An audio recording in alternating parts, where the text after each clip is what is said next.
What's up, everybody? Welcome to the DK Show, Dan Kasper Show, coming to you from Hy-Vee in Eau Claire for their free breakfast for active military members and veterans as we get set for the 250th anniversary of Team America, Team USA. So a big thank you to all those who have served, continue to serve, and such.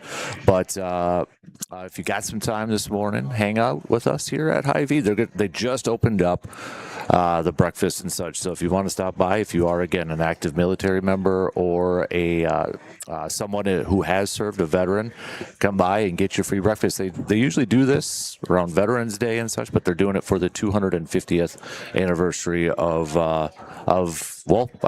America's birthday, right? So stop on down and get your free breakfast, say hi and such, and we're going to be here all the way to the finish line. They're going to be serving until 10 a.m. So it starts right now up into 10 a.m., 6 a.m. to 10 a.m. So what else do we have on our game plan for us this morning? Hey, Brew Crew picking up another win last night, a 5-2 victory against the Chicago Cubs last night. Jacob Misiorowski was fantastic again in the Brewers' victory. Brewers will try to go for the series sweep tonight. But before we get to tonight's matchup and looking ahead to that game, we got to recap what happened last night. And it starts with Jacob Misiorowski. Just another fantastic performance from the ace of this team, picking up his fourth win of the season, lowered his ERA to a 1.89 on the season as well, going 6 innings. Probably could have went out there maybe for another inning, but you got to wonder with the cramp issues that he has been having with his hamstring and such, probably factored into it a little bit. But just 74 pitches through 6 innings for Jacob Misiorowski, 3 hits, 0 earned runs, issuing just 1 walk, 8 Ks. Another fantastic performance from the ace, the budding superstar for this Milwaukee Brewers team. I mean, what else can we say about this kid? You look at the month of May. We were talking a little bit about it yesterday for Jacob Misiorowski. The month of May that he is putting together right now is pretty darn impressive, considering in 4 games, he easily could be 4-0 if it wasn't for that Padres game at the end.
All right, again, we're coming to you from Hy-Vee in Eau Claire for their free breakfast for veterans, active military members, in honor of America's 250th anniversary, 250th birthday. So if you are a veteran or an active military member and you got some time this morning up until 10 a.m., stop on by at Hy-Vee and get your free breakfast. Again, they do this on Veterans Day, and it is a big event. So in honor of America having that 250th anniversary, they're like, hey, let's do this again. So stop on by. It's open now. The food smells amazing, and even, hey, maybe if you're not an active military member or a veteran, but you're hungry for some breakfast, you can purchase breakfast over here too at Hy-Vee and such. So stop by, say hi, and a big thanks again to all those who have served and continue to serve.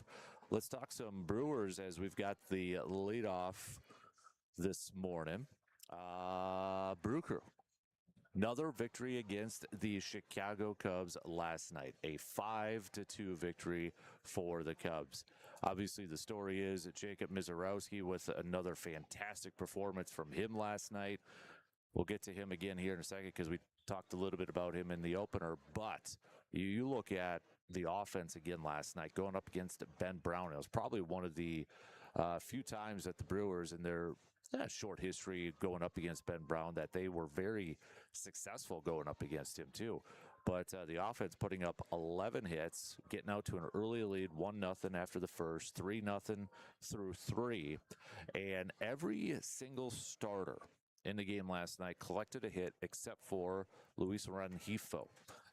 Bryce Terang in the night prior was hitless. He bounces back, hits a home run, and collects 3 hits himself. And Jake Bauers, the dude that we were talking about quite a bit yesterday, he collected himself 2 more hits to improve his batting average to 292 and an 870 OPS. But everybody else with the hits on the air or on the dockets last night. Again, another solid performance from the offense to help out their pitching staff. And that pitching staff, it starts with Mr. Jacob Misiorowski. If you had a word to describe maybe Jacob Misiorowski that hasn't already been thrown out there with this kid, I'd be curious to hear what that word is and maybe make it appropriate so I can say it on the air and such. But you could throw out special, you could throw out ace, you could throw out superstar, you could throw out amazing. I mean, all these different words and such. And I still don't know if it would actually just properly describe the type of player that Jacob Misiorowski is showcasing this year. A lot of the questions that we had about Misiorowski this year heading into the season was like consistency, control, all that stuff, health, knock on wood that he still stays healthy. But all those questions so far, he's exceeded those. And what he is doing in the month of May, if he's not like pitcher of the month for the month of May, player of the month, then it's a sham, because he is literally in 4 games, he should be 4-0. He's 3-0, not allowed a single earned run. That is insane. That is nuts. That is crazy. He's probably going to have another start before the end of the month too. So, but then you look at the quality of teams and the moments that he has, gone up against. I mean, the Yankees, the Padres, and then the Cubs at Wrigley Field. This is a guy, you go back to the postseason from last year, he's not shied away from the spotlight for this young kid. The year of his career, I mean, kind of go back to last year and see his development and see his path. It has been truly remarkable to kind of watch. We talk about growth a lot for a lot of these players in the Brewer system, right? I mean, we talked a lot about Bryce Terang and how he has just consistently gotten better and better every single year. And I know it's still early in Jacob Misiorowski's career and such, but you kind of look at what the last year and the growth that he has displayed, it has been amazing, remarkable. It's just you kind of run out of words to describe what we're seeing from Jacob Misiorowski. The control, the command, the stepping up into a major spotlight and doesn't shy away from that. We saw that last year going up against Paul Skeens and the Dodgers, the All-Star game, the postseason last year, and then so far this year with what he has done, especially in the month of May and then opening day. It's truly remarkable. And you look at 4-2, down to a 1.89 ERA on the season. Again, not allowing a single earned run in the month of May. It's just, it's special. And if you're a Brewers fan right now, enjoy it. Brace it in. I know you're going to have a lot of people, maybe non-Brewers fans or Brewers fans alike, say it's early in the season, it's early in his career, pump the brakes and all that. No, enjoy this. Enjoy this. And I think, if this is something that's going to continue in terms of Jacob Misiorowski's trajectory and career, I mean, you're like, okay, we got to take advantage of this if we're the Brewers, right? You look at this young pitching staff and this controllable pitching staff for the next few years. Let's take advantage of this group. Let's put together a roster and let's go on a little bit of a run here. You know what I mean? Like, you got these pitchers by the cheap. You're not paying them a ton of money by any means. So just get these guys locked up if you can. Get them locked up and get them. I shouldn't say get them locked up because you've already got them under control, but just kind of maybe go for it a little bit and surround these young pitchers with a fantastic supporting cast so you can push for a championship and such. But I think we're just kind of it's almost Aaron Rodgers-esque when Aaron Rodgers was at his peak, in my opinion, where what else do you say? You kind of run out of words, and he kind of still does some things where it's just like, what else can you say about him that hasn't already been said? And just 1 year into his career, and Misiorowski's kind of like that. It's insane. It's remarkable. It's so fun to watch. So the Brewers back in first place now. It wasn't that long ago where the Brewers were actually in last place within this division. And 10 days later, I think it was 10 days, let me bring up, it was Bob Nightingale last night that had thrown us out there. But he had said, the Milwaukee Brewers were in last place in the NL Central 2 weeks ago. The Chicago Cubs were completing their second 10-game winning streak and in first place. After last night, the Brewers are sitting in first place, and the Cubs have lost 8 of the last 10. That's baseball. That's baseball in a nutshell. It's incredibly early. We get through the highs and we get through the lows because it is a long season. We as fans go through those highs and those lows. We get, when your team is playing incredibly well, get on the bandwagon, get pumped up, do a little trash talk with your friends and such. And then when, it's going to get low at some point too.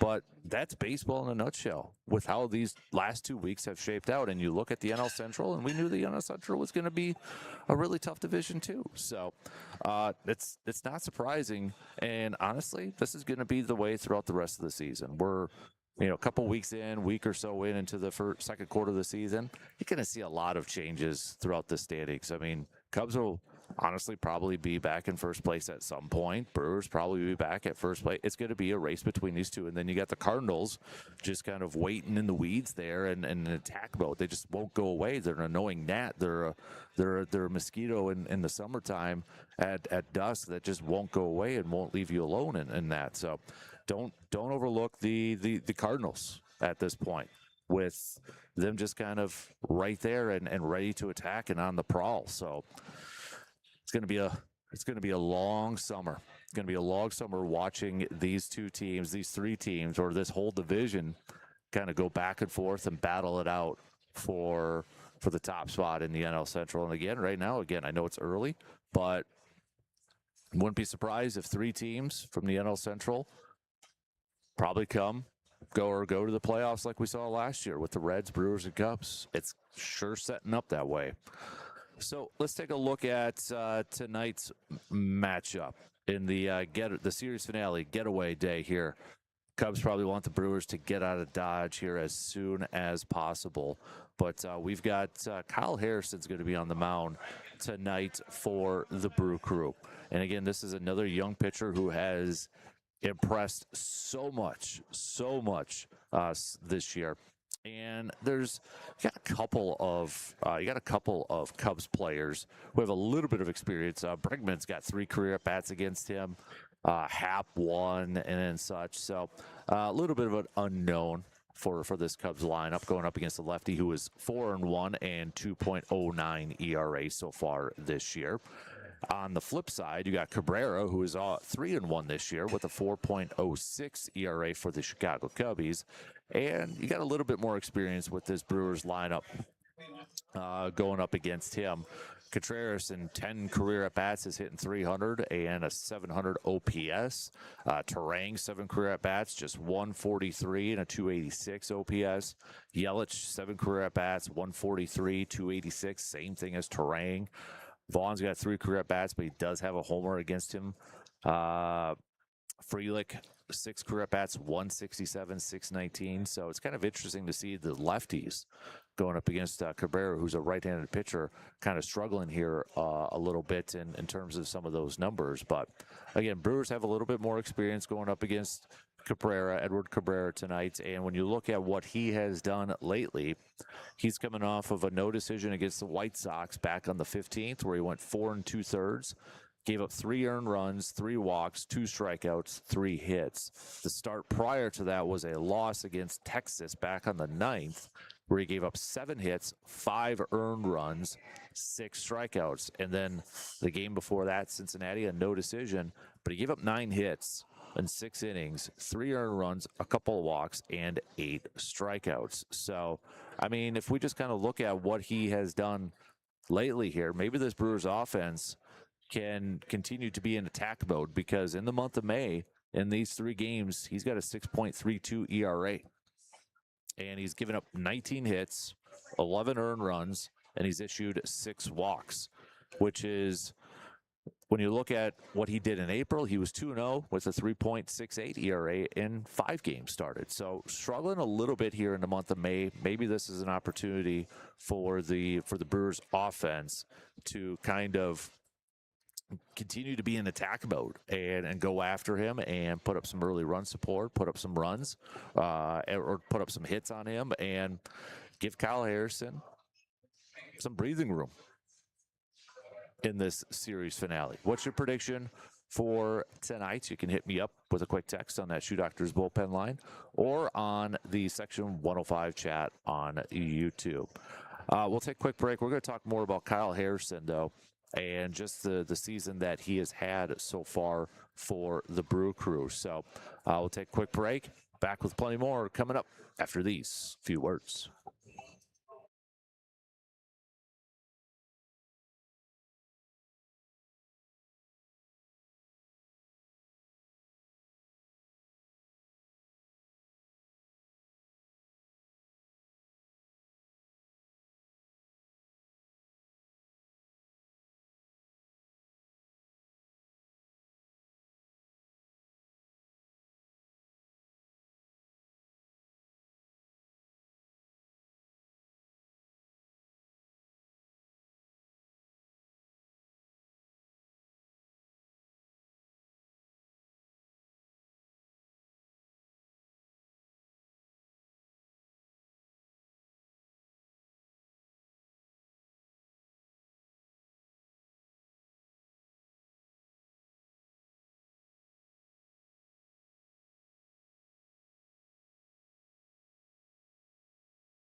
All right, we are back coming to you from Hy-Vee in Eau Claire again for their free breakfast for veterans and those who are currently still serving in the military.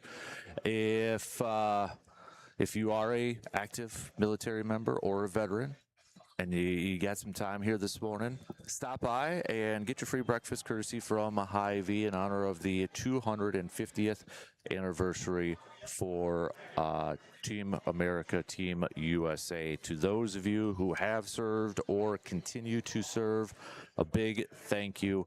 Big thank you for serving and continuing to serve. So I know we have Stetsonville Brad. Good to hear from you, Stetsonville Brad. It's been a hot minute, but Stetsonville Brad chiming in saying he served 9 years in the Wisconsin Army National Guard in Medford. Happy birthday, America. He also says he would describe Jacob Mizorowski as monster. Let's go Brewers, number one in the division. Tim, in the Cooley region, he's got, he says, the Miz, maybe Nolan Ryan-like during early in his career. So we got Mike doing these with a tablet and such. So give me a second. My one word right now to describe the Miz would be progressive.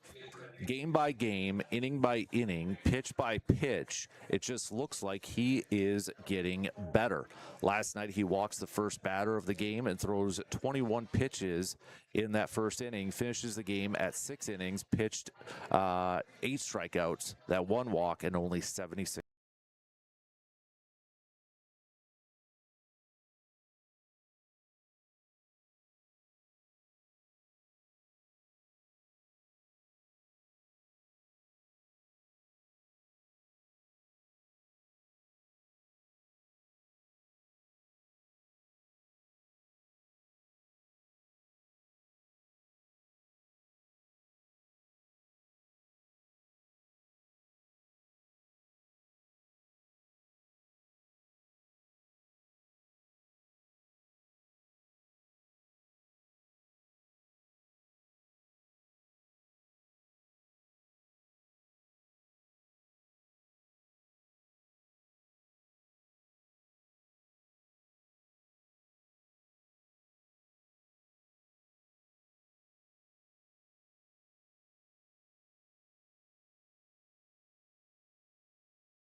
Fantastic word. So what else? What are some other words that you would use to describe Jacob Mizorowski? What other words would you use to describe him? All right. Let me know. Hit me up. 715-830-1912 on that Shoe Doctors bullpen line. We got C-Bomb coming in with a quick text saying that, oh man, you got more than just a couple things here. C-Bomb says, in a country, thank you to every veteran out there who fights to protect our rights and our way of life. To all the brave servicemen, past and present and the future, thank you. And thank you to Hy-Vee for recognizing them and contributing to their support. Well said, C-Bomb. Well said. So again, big thank you to all those who have served and continue to serve. So we get Kyle Harrison on the mound tonight here for the Crew. And this kid has been off to an amazing start to his Brewers career. Still only 24 years old. Came as part of that Caleb Durbin Red Sox trade, where also Shane Druin is on there too. But Kyle Harrison, 4-1 with a 2.09 ERA. And this is also a guy who has been really, really impressive in the month of May. I mean, he's been impressive throughout this whole season, but he has really been impressive in the month of May. So far in 3 games, he is 2-0 with a 1.80 ERA. He has given up just 3 earned runs. He has issued 5 walks. 4 of them came in that game against the Yankees, though. And he's coming off of that win against the Padres, where he struck out 7, didn't issue a single walk, didn't give up an earned run. And I think for me, the biggest thing in watching Kyle Harrison in tonight's game against the Cubs is, all right, at Wrigley Field, have a chance to sweep your division rivals, a team that you're going to be competing against for a division championship all season long, right? It's a pressure moment. It's a high stakes moment. How does he respond? How does he go out there and kind of embrace the moments, if you will? How does he go out there and perform? Now, he's pitched in big games already for the Brewers. I mean, he's pitched against some really good opponents in that.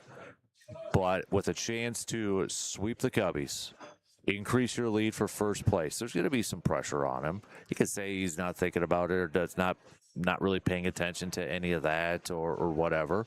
We're all human. We all, yeah. He knows it. He knows the situation. He knows what's at stake here. It's still early on in the season, but this is a big moment in his early career for the Brew Crew.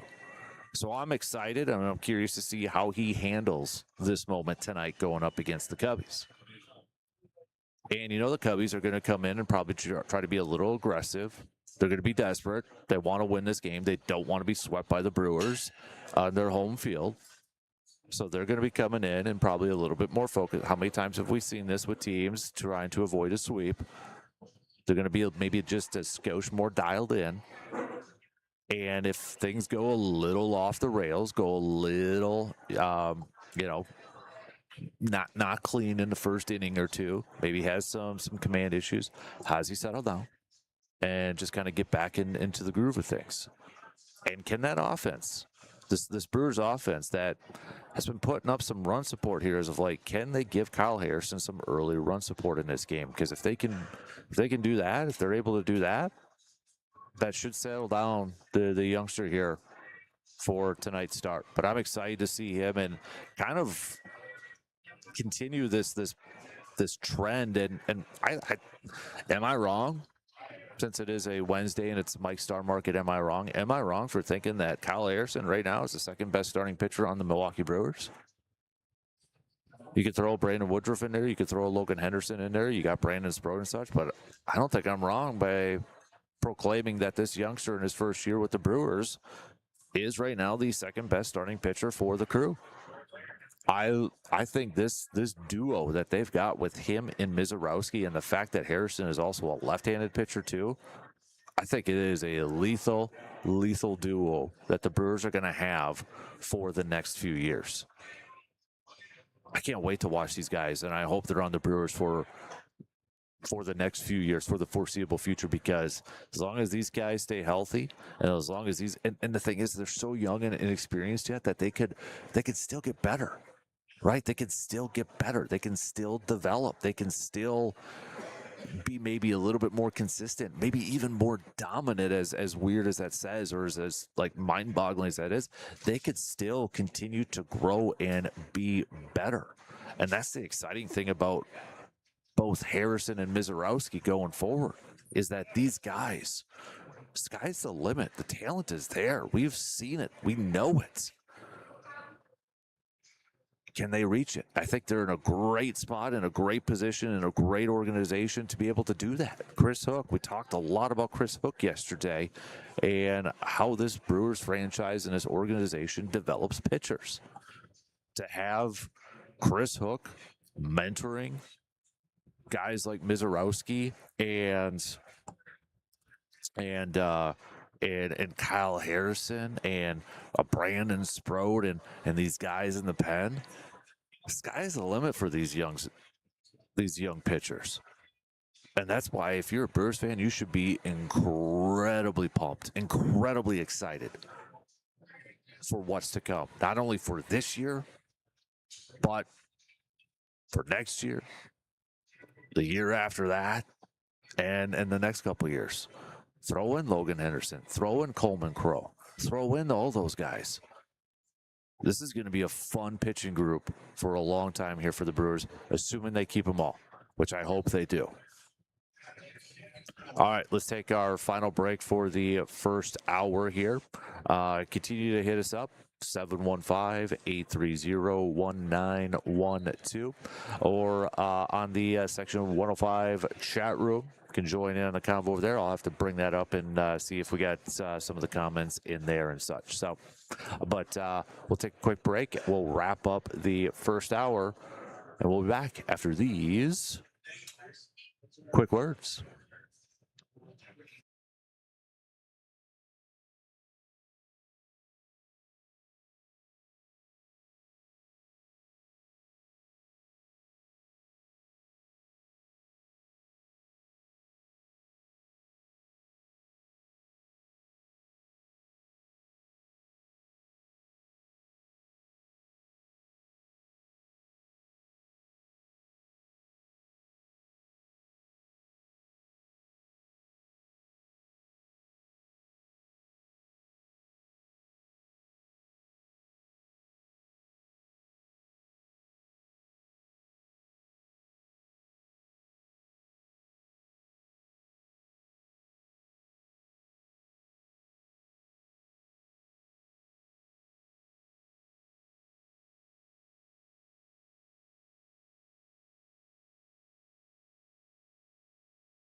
Just a few minutes left to the top of the hour, and we'll be wrapping up the first quarter already here this morning. Again, if you're just joining in, we are broadcasting from Hy-Vee in Eau Claire because Hy-Vee is doing a free breakfast for veterans and active military members in honor of Team America and the 250th anniversary, Team America's USA's birthday. So if you are a veteran or you are currently serving, first of all, thank you. And stop by if you got some time this morning up until 10 a.m. They're serving a free breakfast for our veterans and active military members. So we have a few messages to get to here. Surveyor Sam saying, first I want to say thank you to all the servicemen and women. Your sacrifice will never be forgotten. Ronald Reagan said it best: as we honor their memory today, let us pledge that their lives, their sacrifices, their valor shall be justified and remembered for as long as God gives life to this nation. Surveyor says, well said, by the way, Surveyor. Secondly, one word to describe Miz is anomaly. There is no one that has ever existed that is doing what he can do. There are guys who can throw over 100, and there are guys who can go 7 innings. But to be able to throw 100 in the 7th is insane.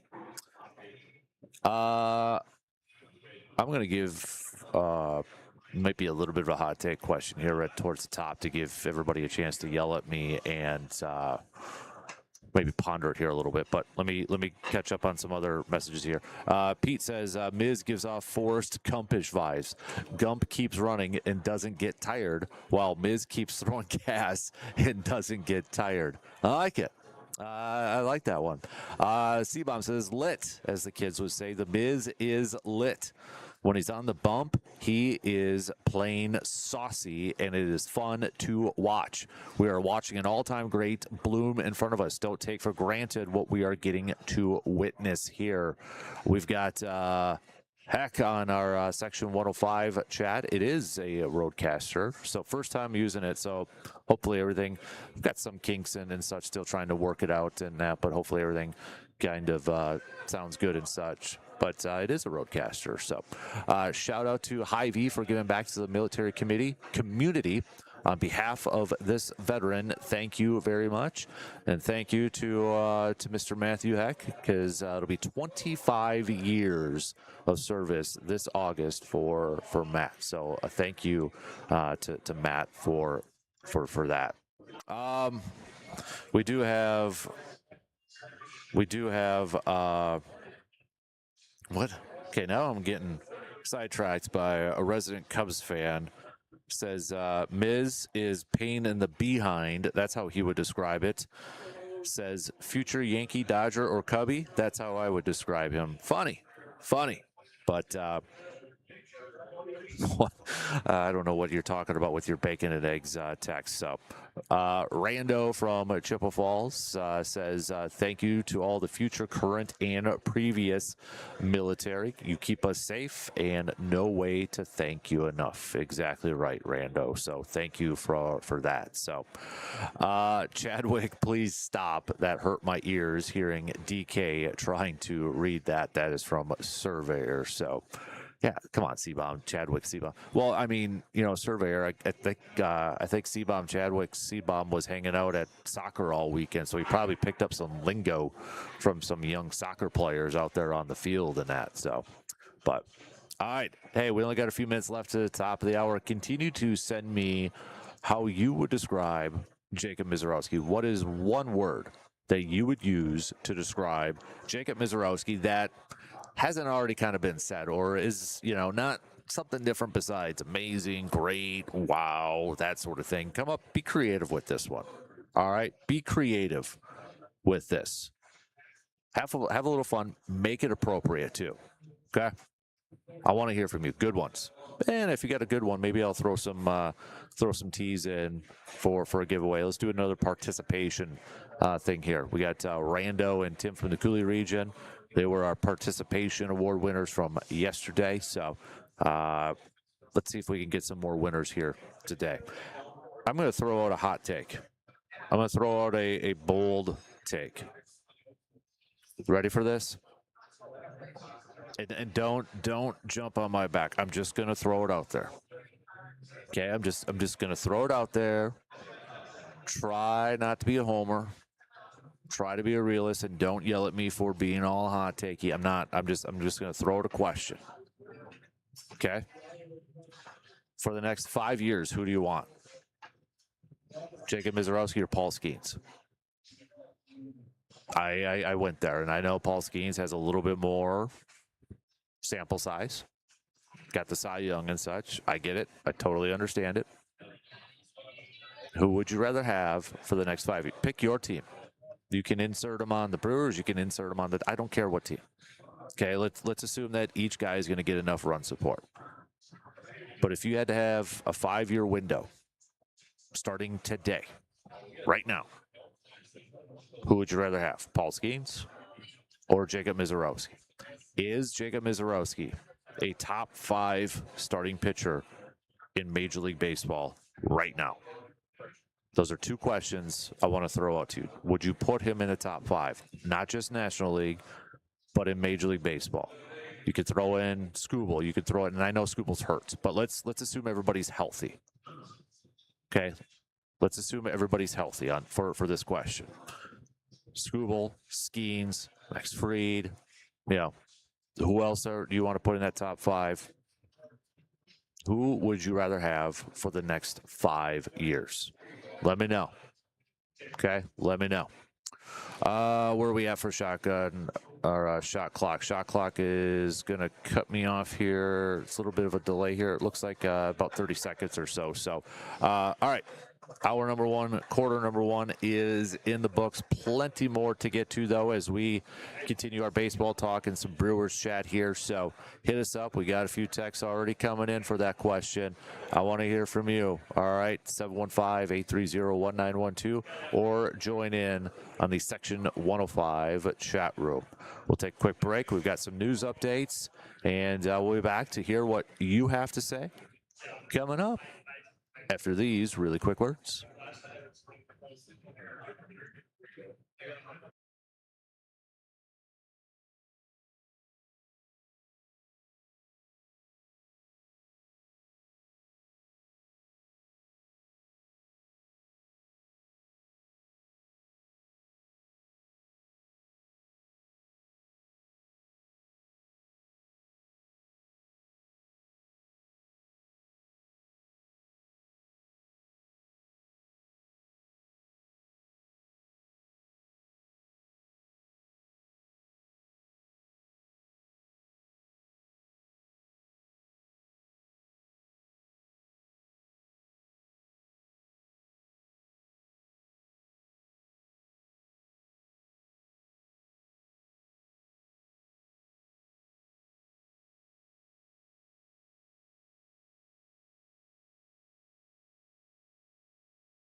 All right, hour two coming to you from High V in Eau Claire. Thanks for hanging out with us this morning.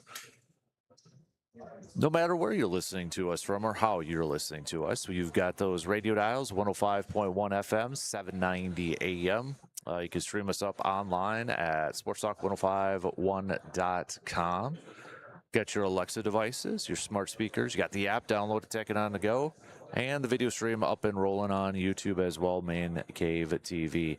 Got that Shoe Doctors bullpen line up and rolling. Hit us up with some text, 715-830-1912, or the Section 105 chat room with the crew over there on our video stream, where Matt says Skeens versus Miz for 5 years. Man, if one of them takes the Tommy John in the next 5, it tanks it. Skeens has probably hit his ceiling, which is high, but has Miz hit his yet?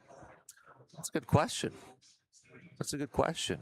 I don't know if he's listening right now, but I got to give a shout out to our friend Paul. Paul, who's kind of our other resident card collecting guy, dropped off some cards here. So big thanks to Paul for that, man. Appreciate that. That's really cool. Thank you, sir.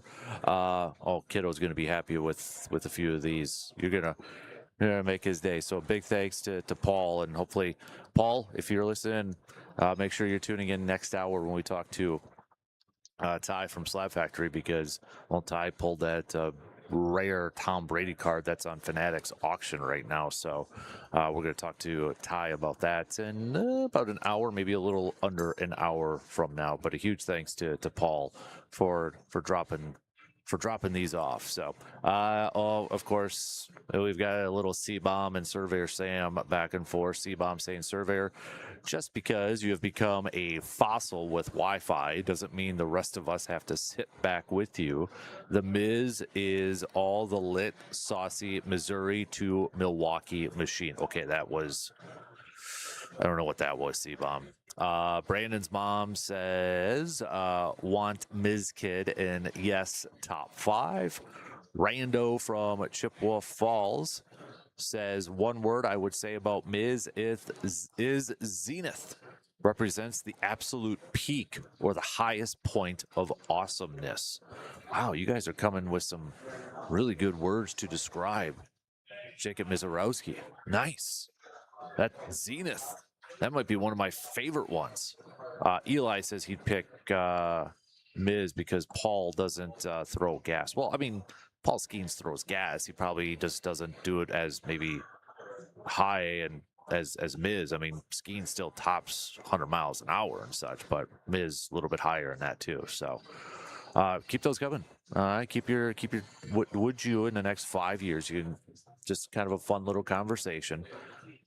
Little bit of a banter back and forth for the next 5 years. Would you rather have Jacob Mizorowski or Paul Skeens, if we use those two? And is Jacob Mizorowski right now a top 5 starting pitcher in Major League Baseball? Let us know your thoughts. All right, first pitch for tonight's series finale with the Cubs. It's going to be at 6:40. So even though it is a game 3, it'll be a night game, so usually we have those getaway days and such, but it will be a night game, 6:40. Brewers have the off day tomorrow before they welcome the Dodgers to Milwaukee. So another big-time series for the Brew Crew. So plenty more Brewers talk coming your way. We'll get back to some more Brewers talk here in just a little bit. Like I mentioned, we've got Ty from Slab Factory stopping by around 8 o'clock, and that should be a fun conversation, giving us the update on his latest big time card that's on auction and such. Excited to hear that story and that. So if you have any questions though for Ty, all right, if you have any questions in the card collecting industry or anything like that, send them on over. Ty would love to help answer some of those questions. So hit us up with that. We had the NBA playoffs, Eastern Conference Finals last night. You had the Knicks picking up a victory in game 1 in overtime, a come from behind victory. Cavs looked like they were going to kind of pull away with it after their second and third quarters, but an awful fourth quarter in OT allowed the Knicks to pick up that win. We got Stanley Cup playoffs starting tonight, or I shouldn't say starting tonight, but the conference finals starting tonight. We've got The Vegas Golden Knights going to be in action as they take on the Colorado Avalanche. So puck drops at 7 o'clock for that game. And then back to the NBA playoffs, we've got the Thunder and the Spurs also in action for game 2 of that series tonight. Jacob Mizorowski is the only, this is from Opta Stats, this was from last night. Jacob Mizorowski is the only MLB pitcher in the modern era to have a 4-start span with 30 plus strikeouts, 0 runs allowed, and 0 extra base hits allowed. That's insane. And he's probably going to have another start in the month of May, but right now he has not allowed a single earned run in the month of May. Jacob Mizorowski through 10 starts this season, 1.89 ERA, third best in the National League, a .88 whip, tied for second in the National League, and 88 Ks, first in Major League Baseball. All right, tell you what, let's take a quick break. We'll get back to some more Brewers talk, though. Continue. How would you, be creative with your words, how would you describe Jacob Mizorowski in one word, and be creative with it? I like this one. Brandon Wolf on YouTube says, if Skeen throws gas, Miz throws jet fuel. There's a good comparison. I like that one. I like that one better. So, but if you could have one word to describe Jacob Mizorowski, what would that word be? All right, send them on over. Be creative. Have fun with this. Also, in 5 years, and for the next 5 years starting today, would you rather have Jacob Mizorowski or Paul Skeens on your team? You could pick the team. It could be the Brewers. It could be whatever team you want to insert them on. All right. Yes, it probably depends on run support and all that stuff. But who would you rather have? And is Miz in the top 5 right now as a starting pitcher in Major League Baseball? I'd say yes right now. Absolutely. So, all right, let's take a quick break. Plenty more to get to. We'll be right back after these quick words.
All right, we are back as we are broadcasting from Hy-Vee in Eau Claire again for their free breakfast for veterans. For veterans, or for veterans who have currently, I was just getting sidetracked with the text over there, for veterans who have served and for military members who are still serving. Breakfast is going on until 10 a.m. this morning, so if you got some time here, stop by Hy-Vee. Free breakfast again for veterans and those who have served because of the 250th anniversary birthday for Team America, Team USA. Stop by, grab your breakfast. It looks amazing. A pile of eggs and bacon. That actually sounds really good right now too. So, or hey, if you are not a member of the military or you haven't served but breakfast sounds good, stop by and purchase yourself a breakfast and hang out and maybe talk to a veteran or two too. So this is going to be going on till 10 a.m. So you got a little bit yet, but there is some seating here. It is dine-in or to-go as well. So stop by, get your free breakfast. And big thanks to everybody who's been sending over some thank yous to all of our active military members and veterans too. So Paul is listed Team Bag, the Brewers from this year's Top Series. Want to enjoy? No, hey, big thanks again, Paul. I don't know if you heard the shout out on the air, but big thanks, Paul, for dropping these off. That is fantastic. Thank you so much, sir. So, Surveyor says, great question. Two of the best in the game right now. I'm going to have to go with Skeens, though, just because I'm worried that Miz is destroying his arm and will need Tommy John in a couple of years. Remind me to ask Dr. Crow about this on Friday when we have him on. Remind me to ask him. And I know we've touched on it before with Dr. Crow, but just kind of the concern level and risk factor and that stuff. So remind me to ask Dr. Crow that. So no, Nick, you can come by and get it yourself, dude. So you're gonna come on, man. You could come by and say hi, Nick, for crying out loud, and say hi to your buddies and such. But keep those words coming. We've had kind of like awesome and fantastic and ace and all those words so far used to describe Jacob Mizorowski. But let's get creative. What is one word that you would use to describe Jacob Mizorowski? Send them on over to that Shoe Doctors bullpen line at 715-830-1912, or you can hit us up on the Section 105 chat on YouTube as well. So continue to send those on over, and we'll get back to those coming up here in just a little bit. But again, we got Kyle Harrison on the mound. We got a couple of Mike Star Markets, am I wrong? We had Dave a little bit earlier saying kind of the same thing that I had said, that am I wrong for thinking that Kyle Harrison is the second best pitcher on this Brewers team ahead of Brandon Woodruff? No, I don't think you're wrong, Dave. I actually agree. I think Kyle Harrison right now, if we were to power rank him, I think Kyle Harrison is the second best pitcher on this Brewers team. I mean, he's 4-1 with a little over a 2.09 ERA. And you look at so far his last 3 games in the month of May, too. I mean, he's 2-0 with a 1.80 ERA. The dude has been insanely impressive. And to kind of piggyback off of that, we had another texter saying, am I wrong that the Boston Red Sox will never do another trade with the Milwaukee Brewers? No, I mean, look at it. Kyle Harrison is the one that gets a lot of the attention, and rightfully so. But as we were talking a little bit about this yesterday, Shane Drouin, who was also a part of that trade for that sent Caleb Durbin and Andrew Monasterio and Anthony Siegler to Boston. Drouin has been awesome for the Brewers too, coming out of the pen and giving them some long relief. So I mean, Kyle Harrison, Shane Drouin, and then you throw in David Hamilton at Brewers, definitely easily won that trade with the Boston Red Sox. I don't think there's any question with that. And I think if you're the Red Sox, you're probably like, no, we're not going to do any more dealings with the Brewers at this point. So don't forget about what Shane has done either.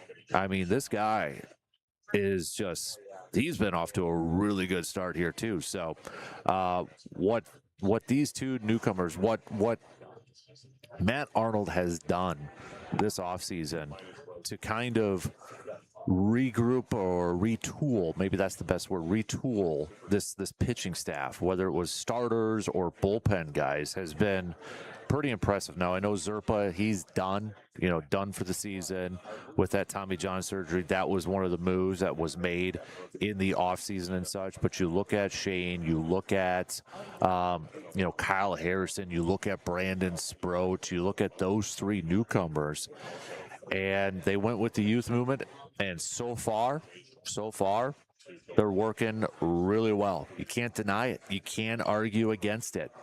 Those guys have been big time factors in why the Brewers are back in first place.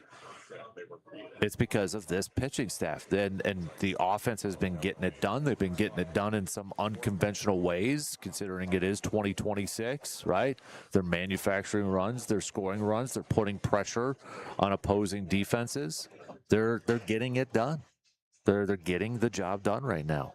So another Am I Wrong came in a little bit earlier. This is from Kevin saying, am I wrong for thinking that Jacob Mizorowski right now, if I were to power rank, is the best starting pitcher in Major League Baseball?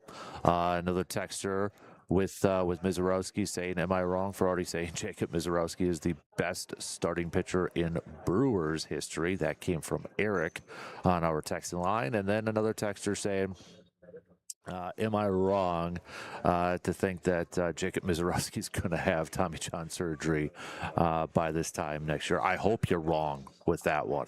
I really hope that you're wrong with that. Let's try to keep the positivity flowing here, right? Let's keep the positivity flowing here.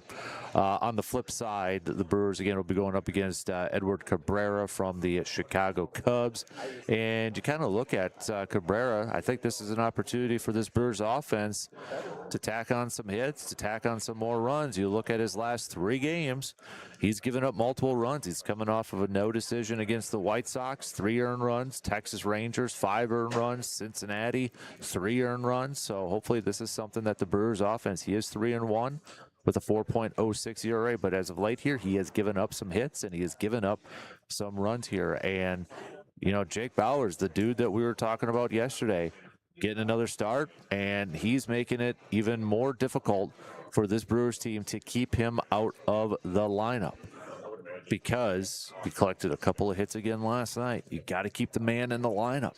The way he's hitting, the way the confidence he has at the plate, you have got to keep that guy in the lineup. And then, of course, Turang, who is the only guy to go hitless in Game 1 of their series. What does he do? He collects multiple hits, including a home run last night. So, all right, let's take a quick break here. We'll kind of switch gears here. We'll talk a little football, and then coming up at the top of the hour, we're going to talk some cards with our friend Ty from Slab Factory.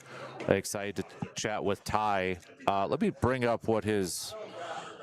Where's this at here currently in the bidding? So Ty pulled this 1-of-1 Tom Brady card. Okay, it's up at 200K. 200K. So we'll have to ask Ty about this because it ends tomorrow. All right, it ends tomorrow. So that should be a fun conversation coming up here. All right, tell you what, let's take a quick break. And we'll be back. Again, we're at Hy-Vee here in Eau Claire. If you are a veteran or somebody who is currently serving in the military, come grab your free breakfast. Hy-Vee's serving out free breakfast for those who have served and continue to serve in honor of Team America USA's 250th birthday. We'll take a quick break, and we'll be right back in just a few minutes.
All right, we are back at Hy-Vee here in Eau Claire for the next couple hours because they've got their free breakfast for veterans and active military members. If you have served or continue to serve, stop by and get your free breakfast here at Hy-Vee in Eau Claire. Again, we'll be here doing the show until 10 a.m. and that's when the breakfast will end. We've had we got a constant group coming in and out, so it could be dine in or carry out as well. So joining us here too is Mr. Joseph DeGuano. Good morning, sir.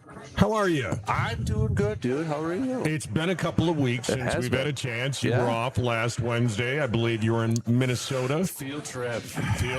And I did see the new exhibits at the Science Museum. Was it cool? It was. It showcased all the Lombardi trophies for the Vikings called Extinct. It was fossils and all that stuff. You know, I use that to our Viking fan friends out there. I always love it when people give advice that don't have any right to give advice, because I say it's like the Vikings teaching the Packers how to win Super Bowls. Yeah. Yep. So, you know, it just, you kind of lose the credibility. You know what I mean? Exactly. Yeah, exactly. Yeah, it's like, you know, Wrigley Field now the last, couple nights chanting Green Bay sucks. And it's like, okay, thanks. You know, it's rent-free, man. Yeah. Rent-free. And I love it. I love it. Too.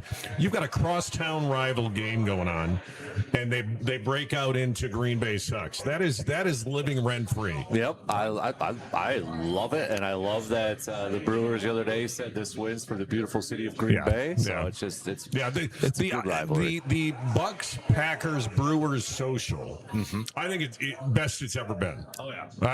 The schedule release video that the Packers put out, that was phenomenal. The claymation, it took me back to my Davy and Goliath days on Saturday mornings watching the claymation creatures. I got to give probably Bakhtiari some credit, because I know when he was with the Packers, he gave that social media team some hard times on Twitter. Oh, no doubt. For not being creative enough. Well, you got to look. You have to have fun, Yep. and to go that level. And to bring in Tom Grossi, and to bring in Clay and Leroy, and that was impressive, because you and I have not talked since the schedule was released. That's true. So what do you think of the schedule? I like finishing up. Was it 4 of the last 5 at Lambeau Field? Same. I think that's huge. I like the fact that they're not playing Chicago until Micah and Tucker are probably for sure back, assuming that they're going to miss the first couple weeks. Yeah. Do you think intentional Bears followed by Cowboys? Yes. Probably Micah and Tucker are back for those games. I agree. Yep, I agree. Yeah. I don't know about Chicago on Christmas. It'll be a really great Christmas, or it might be a very quiet Christmas. Or it's going to suck. There'll be coal. Look, there's going to be coal either south of the border or up here through the state of Wisconsin. Yep. There will be coal in stockings that day. Exactly. So anybody who has to spend Christmas with Bears fans could be good, could be really bad. So we'll see. But I don't want to hear any Iceman cometh types of things around that time. I don't want to hear any of that. I'm just getting ready for all the Ben Johnson and Matt LaFleur memes and Christmas gift, talk beforehand. But I get it. I get why they scheduled it. You know what? It's a great storyline. Yep. It goes back to Ditka and Forrest Gregg. Mm-hmm. Those were great storylines. Not great Packer teams whatsoever, but great storylines. And again, there has to be that storyline now, because the NFL is so popular. You take advantage of those types of things. Exactly. So I love the schedule. Mm-hmm. I'm the way too early Packer prediction. I think is Vegas 10.5 for the over under. That's the last I saw. Yeah. Okay, yep. I'm taking the over with that schedule. I think it's a good Packer schedule. I'm taking the over. I'm very confident with looking at it and saying, again, on paper, because right now it's May 20th. So on paper, paper, I'm looking at it and saying, yeah, I see 11, 12 wins. I don't know if did the schedule coming out change your perspective on this Packer team? I don't think so. I mean, I think, we knew the teams and all that, but I think, the big thing is the schedule is like how it plays out, where you're playing those teams, the bye week and such with there, which the Wednesday before Thanksgiving is going to be kind of interesting. Yep. As a deer hunter, I appreciate it because then I don't have to plan specifically or watch the game in my deer stand anymore. So I did like that about the schedule. So that was a kudos to Kasper type of move by the Packers and every Wisconsin hunter out there, because I swear every weekend it's Vikings Packers on that Sunday too. Right. And it's just like, God. Well, they did the week before now. So I have decided I am going to do the Viking game this year because I've already started. So my son is taking the Bears game. My nephew is taking the Cowboys game. With high school football, I can't do anything until November. So I'm doing the Vikings game and I'm doing the Bills games. Oh, yeah. Those are going to be my two games this year. So Vikings is a gold package game. Bills is not. So I'll go with three of my buddies for the Viking game, and I'm going to try to talk my lovely wife into December 13th for the Bills. We'll see. Prime time? Well, she has told me before November 1st, November 15th maybe is her cutoff, but I'm going to try to get her out to a December 13th game. And I don't think Josh Allen is going to be the draw for her, so I think I've got to come up with something different. That's going to be an epic tailgating scene between Buffalo and Green Bay, so that might be it. That's well. If I can talk her, if I can say the tailgates will be all inside, I think that might work. Well, if we know like Buffalo fans, they'll probably have some fires going on, and keep everybody warm and table dropping. Maybe you could say, hey, I will drop through a table for you. Yes. Like a Buffalo Bills fan. Yes. Yeah. See, now the last time I tried to talk her into something, it was a Marvel movie, and our good friend Alex Edwards and myself talked her into seeing the last Guardian of the Galaxies. And I said, there's a talking raccoon in it. Everything's good. Of course, first scene, the raccoon dies. So it's like that just did not go well for Lynn. Spoiler alert. I haven't seen the movie, so there you go. I don't need to see it now. It was one of those things. I'm like, the talking raccoon, you're going to love it. Yeah, so Bradley Cooper's character dies already? But he gets reborn. Oh, okay. All right. It's Marvel. Is he a Phoenix or something? It's Marvel. It is a lovely universe where everyone dies and everyone's awake the next day. Oh man!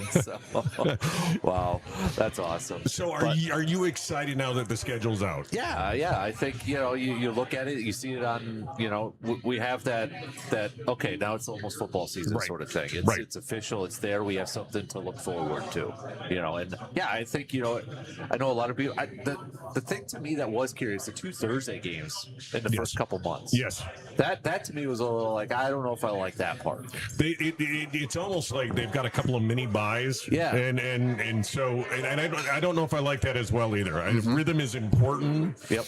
And I don't mind the mini buys, especially if you've got some injuries you're dealing with. Yep. But I do think, and NFL players have talked about, they hate those Thursday games. They hate being thrown off the rhythm. Yep. And I would feel the same way with such a short season. And again, talking about the Brewers and where they are right now, and we're all excited about it, but I always got to put it in perspective to myself, because what are we in game 45 right now? Yeah.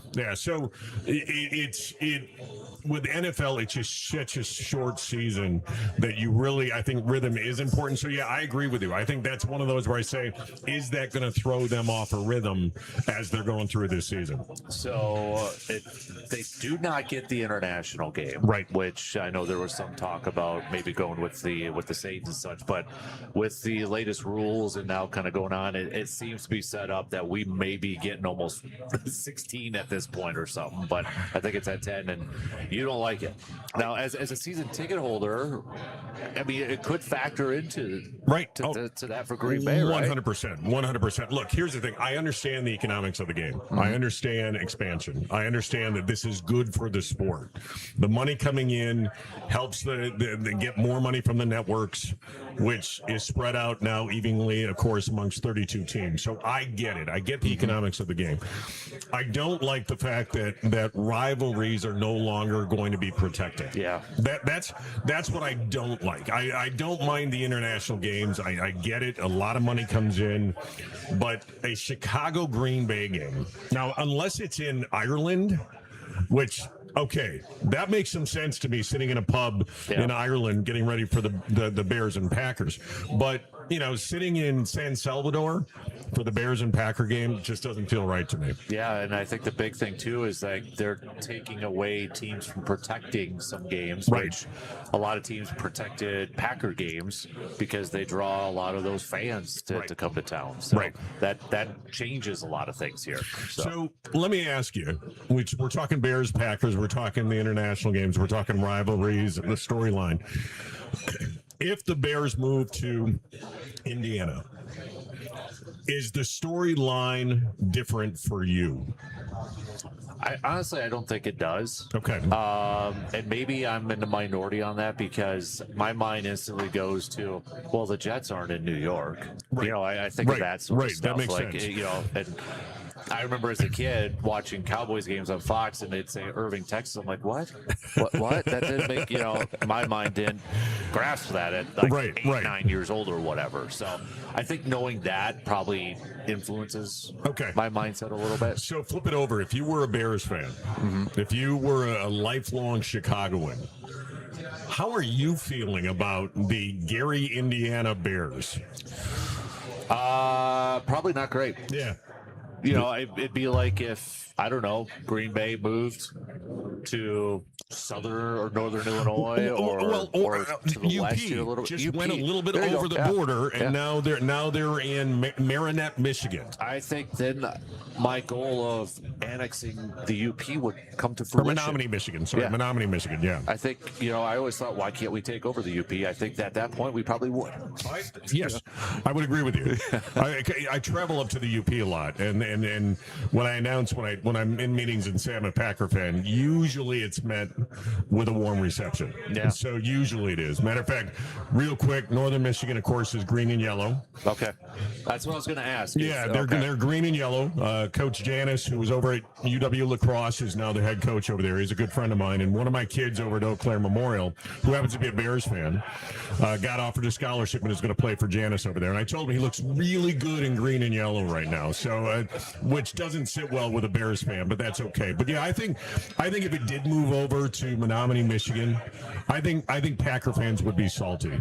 So I feel if I was in Chicago and I was a season ticket holder, I'd be upset. Yeah, I could see that. Yeah, if you put it in the Green Bay perspective for me, that it's Green Bay. Yeah, it's Green Bay. It's got to be Green Bay. Yeah. Even though I know there's probably gonna be some non-Packers fans saying, well, Lambeau's in Ashwaubenon. Stop. Go across the street. And we'll be fine. It's like our station, right? It's it's an Altoona address, but I don't think any of us talk about the Altoona radio market. Right. So yeah, I think it's Eau Claire, but I'm excited, Dan, because we're getting there. We're getting close. June is just around the corner, and finally we're gonna hear the pads crack, and we're gonna get the training camp stories. So this is kind of the calm before the storm for me. Get through May, get into June, and then I think of football. Yeah. I think of football. No, don't get me wrong. I love what the Brewers are doing right now. I love Pat Murphy. I love seeing them.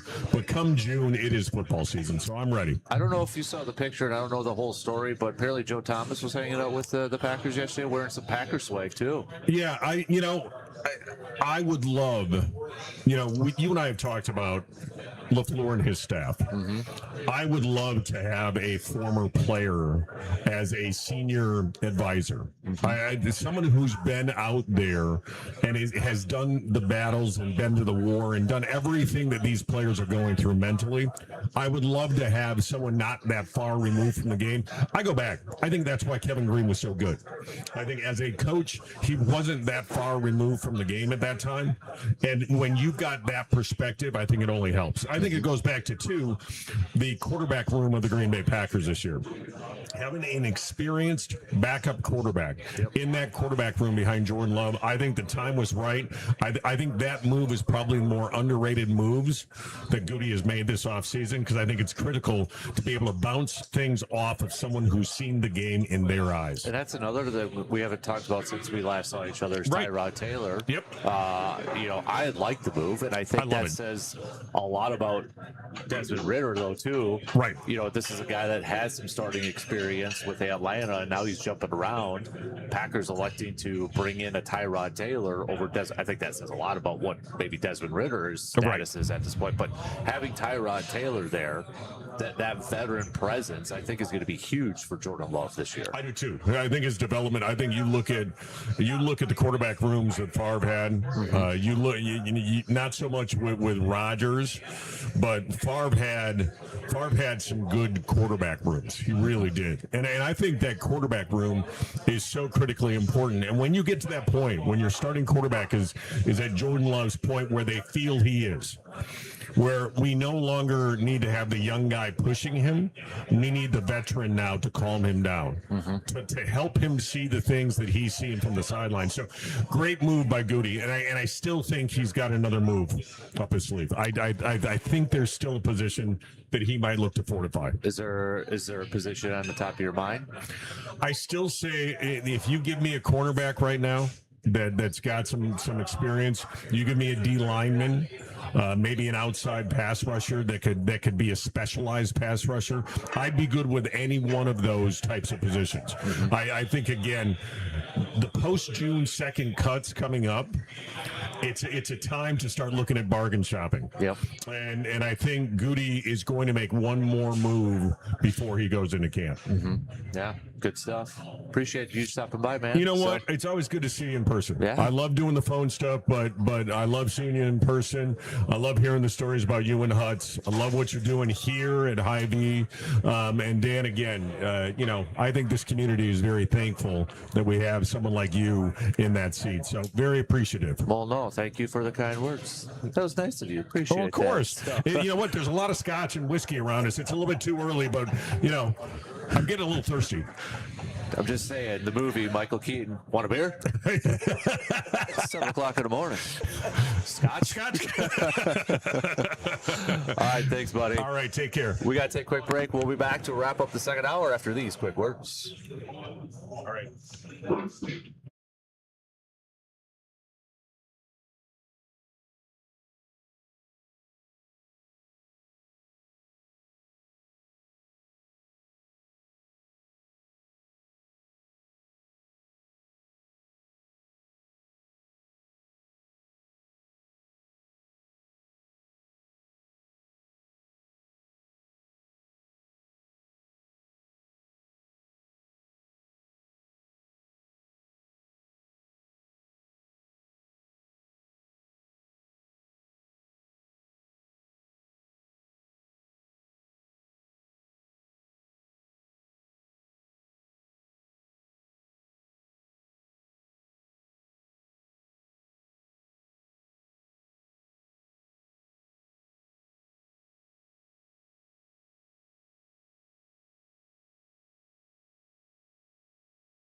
All right, we are back as we got about 8 minutes left to the top of the hour here at Hy-Vee in Eau Claire. So you got 2 hours left if you are a veteran or currently serving in the military to grab your free breakfast. Hy-Vee is doing the breakfast for our veterans and military members who, for in honor of the 250th anniversary birthday for Team USA. Really quick, Tim with a text saying, my dad served in the Army in Korea 2 years ago.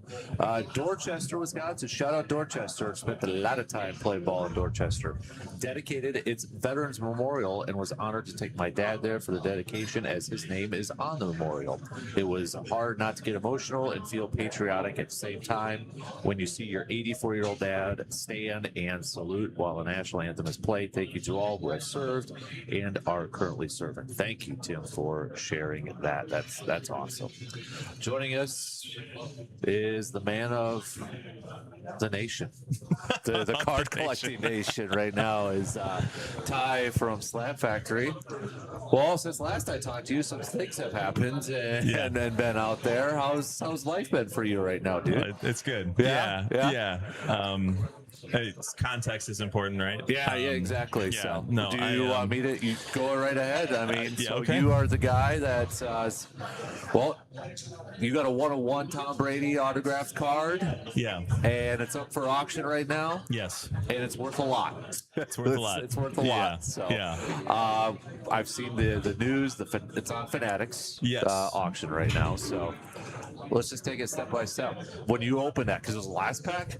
It was last pack. Last pack. Yeah. So a lot of context here. I don't open a ton of product. It's funny how getting involved with like owning a card shop kind of leads to a little bit less, of the sort of like, I still buy, a lot of singles, buy and sell a lot of singles, a lot of them for the shop, obviously occasionally for myself, but like, don't rip a lot of product. And I certainly don't open hobby boxes very often. And this was a Topps Chrome hobby box. I had brought it down to sell, to attempt to sell at the Madison Card Show, which was going to be start later that morning. But morning of the card show, I woke up early. I kind of thought, I woke up early because I couldn't sleep. It was like 6 a.m. That box had been staring at me since the day before, and I thought, you know what? I've got some stuff I can, trade it. As owners, since there's 4 of us, I don't just like grab something off the shelf and open it, right? Like I, have to pay for it, just like any customer would. Yep. So I took care of that, and then open the box. And actually a couple packs in, there was a Josh Allen base auto, which was nice. And so I was feeling good about my box. Those boxes are 1 autograph per box on average, like we talked about actually last week, where there's that average, right? So I wasn't expecting another autograph. I get to the last pack and I saw Superfractor, which doesn't mean autograph. Superfractor, for those who don't know, is the coloring of the 1-of-1s, which is like a gold sort of gold vinylish brushed pattern. And so it's a 1-of-1, and I thought that that was exciting. I've only pulled 1 or 2 1-of-1s in my entire life, and so I reveal the card and I see that it's Tom Brady, and I'm like, I hit the Tom Brady 1-of-1, but it didn't even register with me at the time because obviously the checklist is not running through my brain as this is happening. The Tom Brady in a Buccaneers uniform is only an autograph in this product. And I don't think Tom Brady has an image variation in the product where he's in a Patriots uniform that's not an autograph, but he doesn't have a regular base card in the product. Okay. So in my head, I'm thinking, oh, cool, Tom Brady 1-of-1, and then see the autograph. And then I'm running around the apartment in my pajamas, and it was something where I was by myself because I traveled down there for the show. We have a Jordan from the shop has an apartment rental down there that I was staying at, and I was just by myself, and it's one of those experiences that you'd love to share with other people in real time, right? But it's also 6 a.m. So I do call Jordan. Well, first I check the time. I see that my wife is definitely still still asleep, and I weigh the consequences of waking her There you go, yeah. with a phone call. So I decide instead to call Jordan, who is one of my business partners, and I call him, and he's down at a show in Chicago.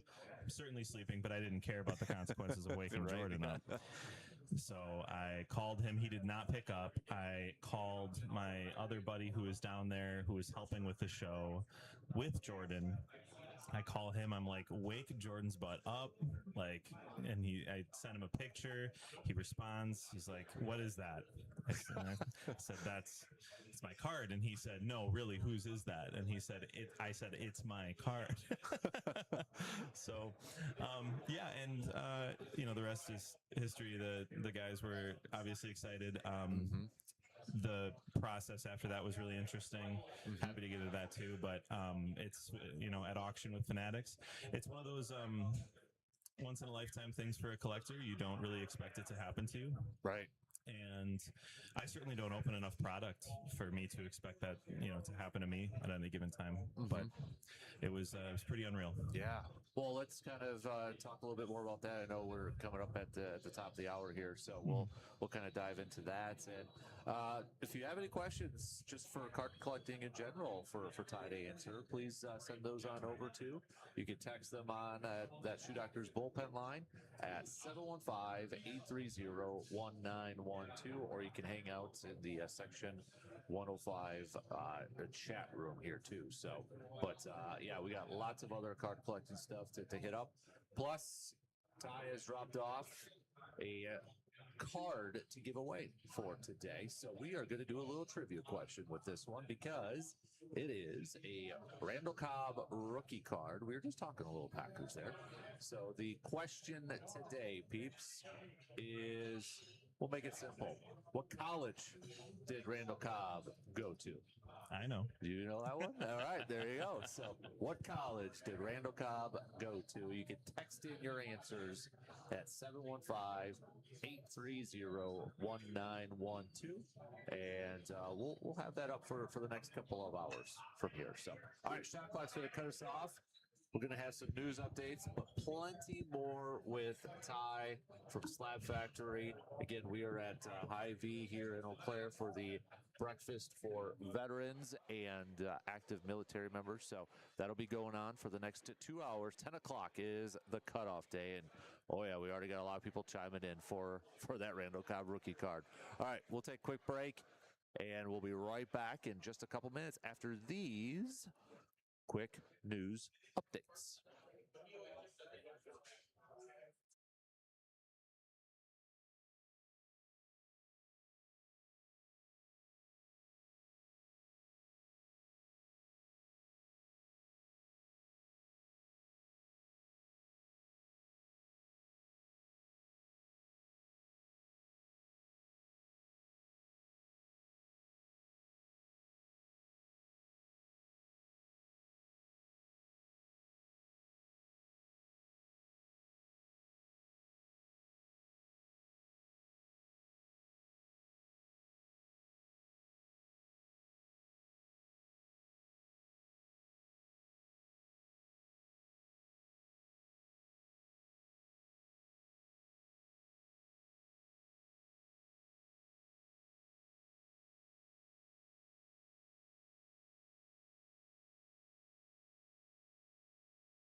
Hour 3, quarter number 3 coming your way. DK Show from Hy-Vee in Eau Claire.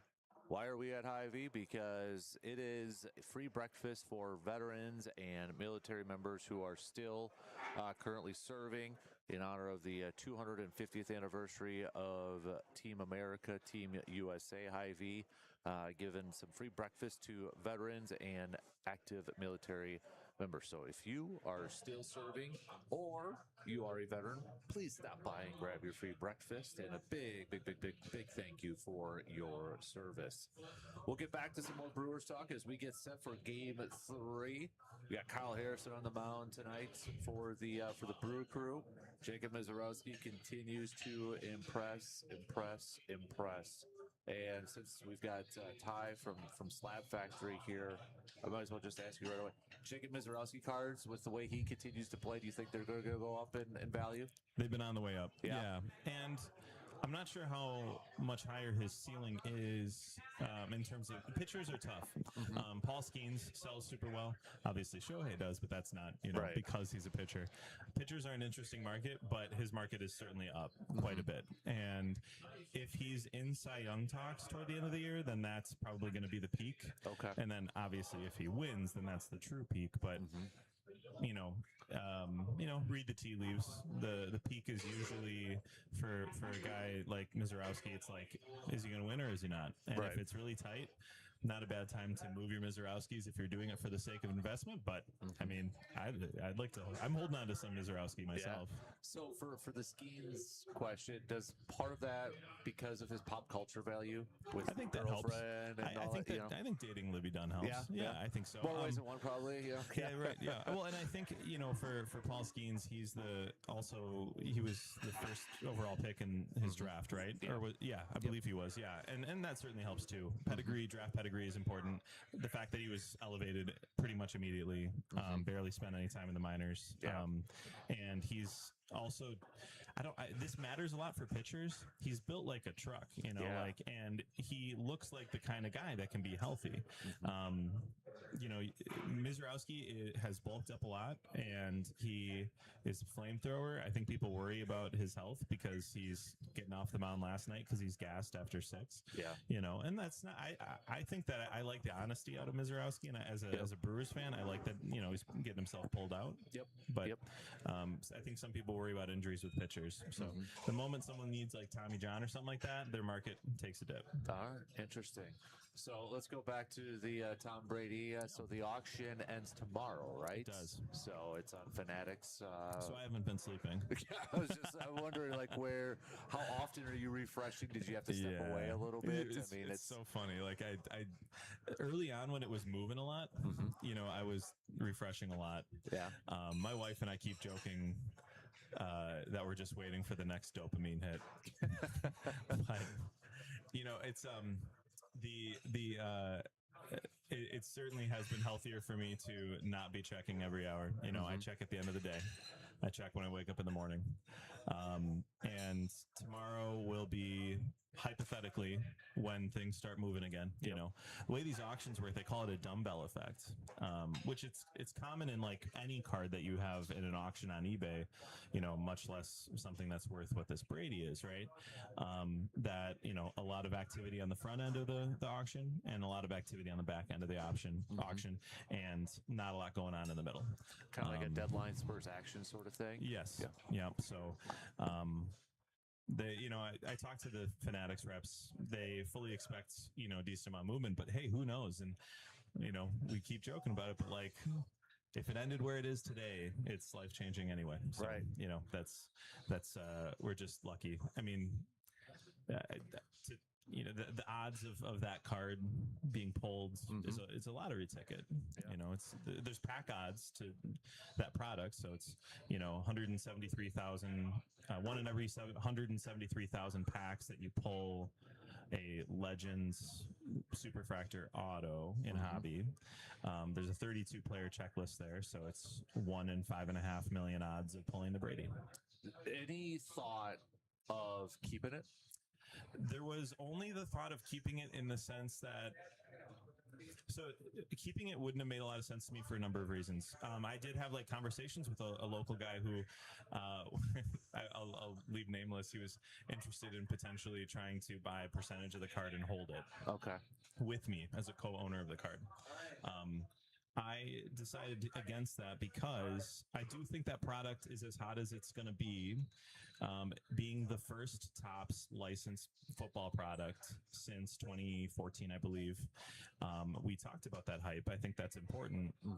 But also, like every product that comes out after this, when it comes to like Topps Finest just dropped a Topps Finest Tom Brady Superfractor was just pulled. It wasn't an autograph, but his Superfractor was just pulled. So every product that comes out after this, you're going to see more and more Tom Brady in the product because he's with Fanatics and he's with Topps. And so it's going to saturate that sort of Tom Brady rare modern card market.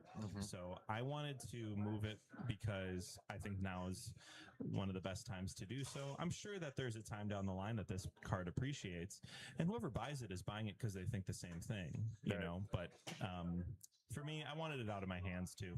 That's stressful holding on to that. Yeah, I can imagine. Yeah. So the other part of that too, let's say say you were a huge Tom Brady fan, like you were a die-hard Tom.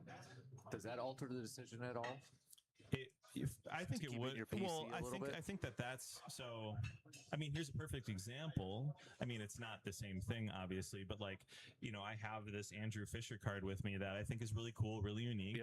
I'll throw it up there right now. I think a lot of people have mentioned to me like, "Oh, are you going to sell that? Or are you going to sell that?"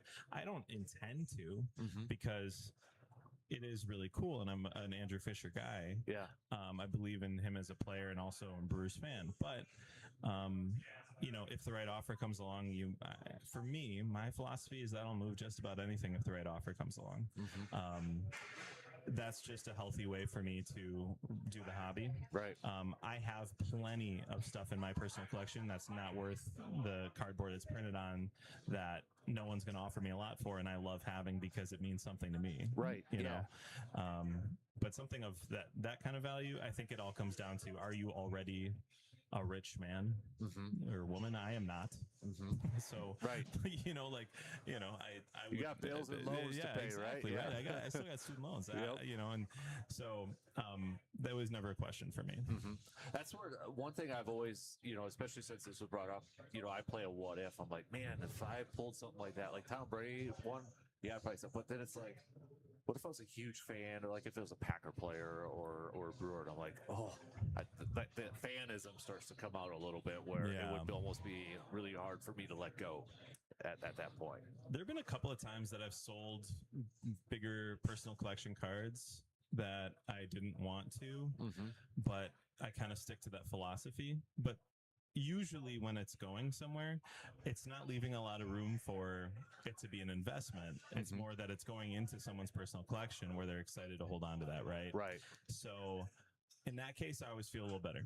I like that it's going to a fan. I'm not going to run a background check on them and make sure they're a Packer fan before selling them a Packer card. But I do like knowing sometimes that a card that I had that meant something to me went to somebody who also has that mean something to them. Exactly. So what was the process from what you can say, Fanatics, was there other potential options? Like, what was it, how did that process go? Did, was just kind of curious because maybe somebody pulls something like, how do I go, or where do I go, or anything like that? Well, I just happen to have some connections that connected me with a rep from Golden Auctions and a rep from Fanatics. I negotiated offers with both. The offers consist of what percentage you take away from the auction, they sometimes do what's called a cash advance, and that is basically a guarantee saying, even if it sells for less than this, you keep this, right? Which, I mean, they know what they're doing, and it's never the case that it sells for less than the cash advance, right? It's usually anywhere from 25 to 50% of the value of the card that they do. So, there's a negotiation of that. I also talked to some people in the hobby that I know have moved high-end cards and asked for their advice in the process. And Yeah, so I mean, I negotiated and I figured out I wanted to go with Fanatics. I think the funniest thing that happened from that is that, like, sometimes they send out like a Brinks truck to your location, but that takes some time. Yeah. And instead, Fanatics, because this auction was coming up so fast, they sent a shipping label insured for for $499,000. Wow. Which is just hilarious. Wow. It's just like, I can't buy that shipping label. Right. Fanatics, they've obviously got some kind of deal with USPS, but no, it was just so they sent that out and I shipped it out. It was terrifying. I can imagine. Yeah, they took care of it, and they've been great, and it's nice to have that direct rep too that I'm Right. able to text with and kind of go back and forth with. That's when you're talking about that. I'm like imagining Golden's Netflix series, Ken Golden showing up with like 5 dark duffel bags or something like that to right. your house or something. Yes. So. Well, and Golden had a great offer too. I think for me, I liked the rep I was talking to at Fanatics, and we work with them quite a bit, so it was good to get that over there. Right. So what a cool moment. So I'm excited. I'm going to be following along with you tomorrow. I keep refreshing it. And it ends at like, out, so. I can't remember if it's 6 or 7 p.m. that the extended bidding starts tomorrow. The way that these auctions work, they have extended bidding, and from what I understand, I believe it's the same as what I've seen on other auctions, where it's basically, if someone bids within the last however much amount of time, then it extends the bidding, and then it keeps doing so as long as there's a new fresh bid that's come in on that card. So it allows people to kind of keep fighting for it, right, a little bit after the buzzer. That's awesome. That's so cool. Congratulations on Thank that, you, man. That's I awesome. appreciate that. We got a question. What do you think about the Topps Now cards? I actually just snagged some Topps Now cards yesterday because they have a Wembanyama one that's pretty cool.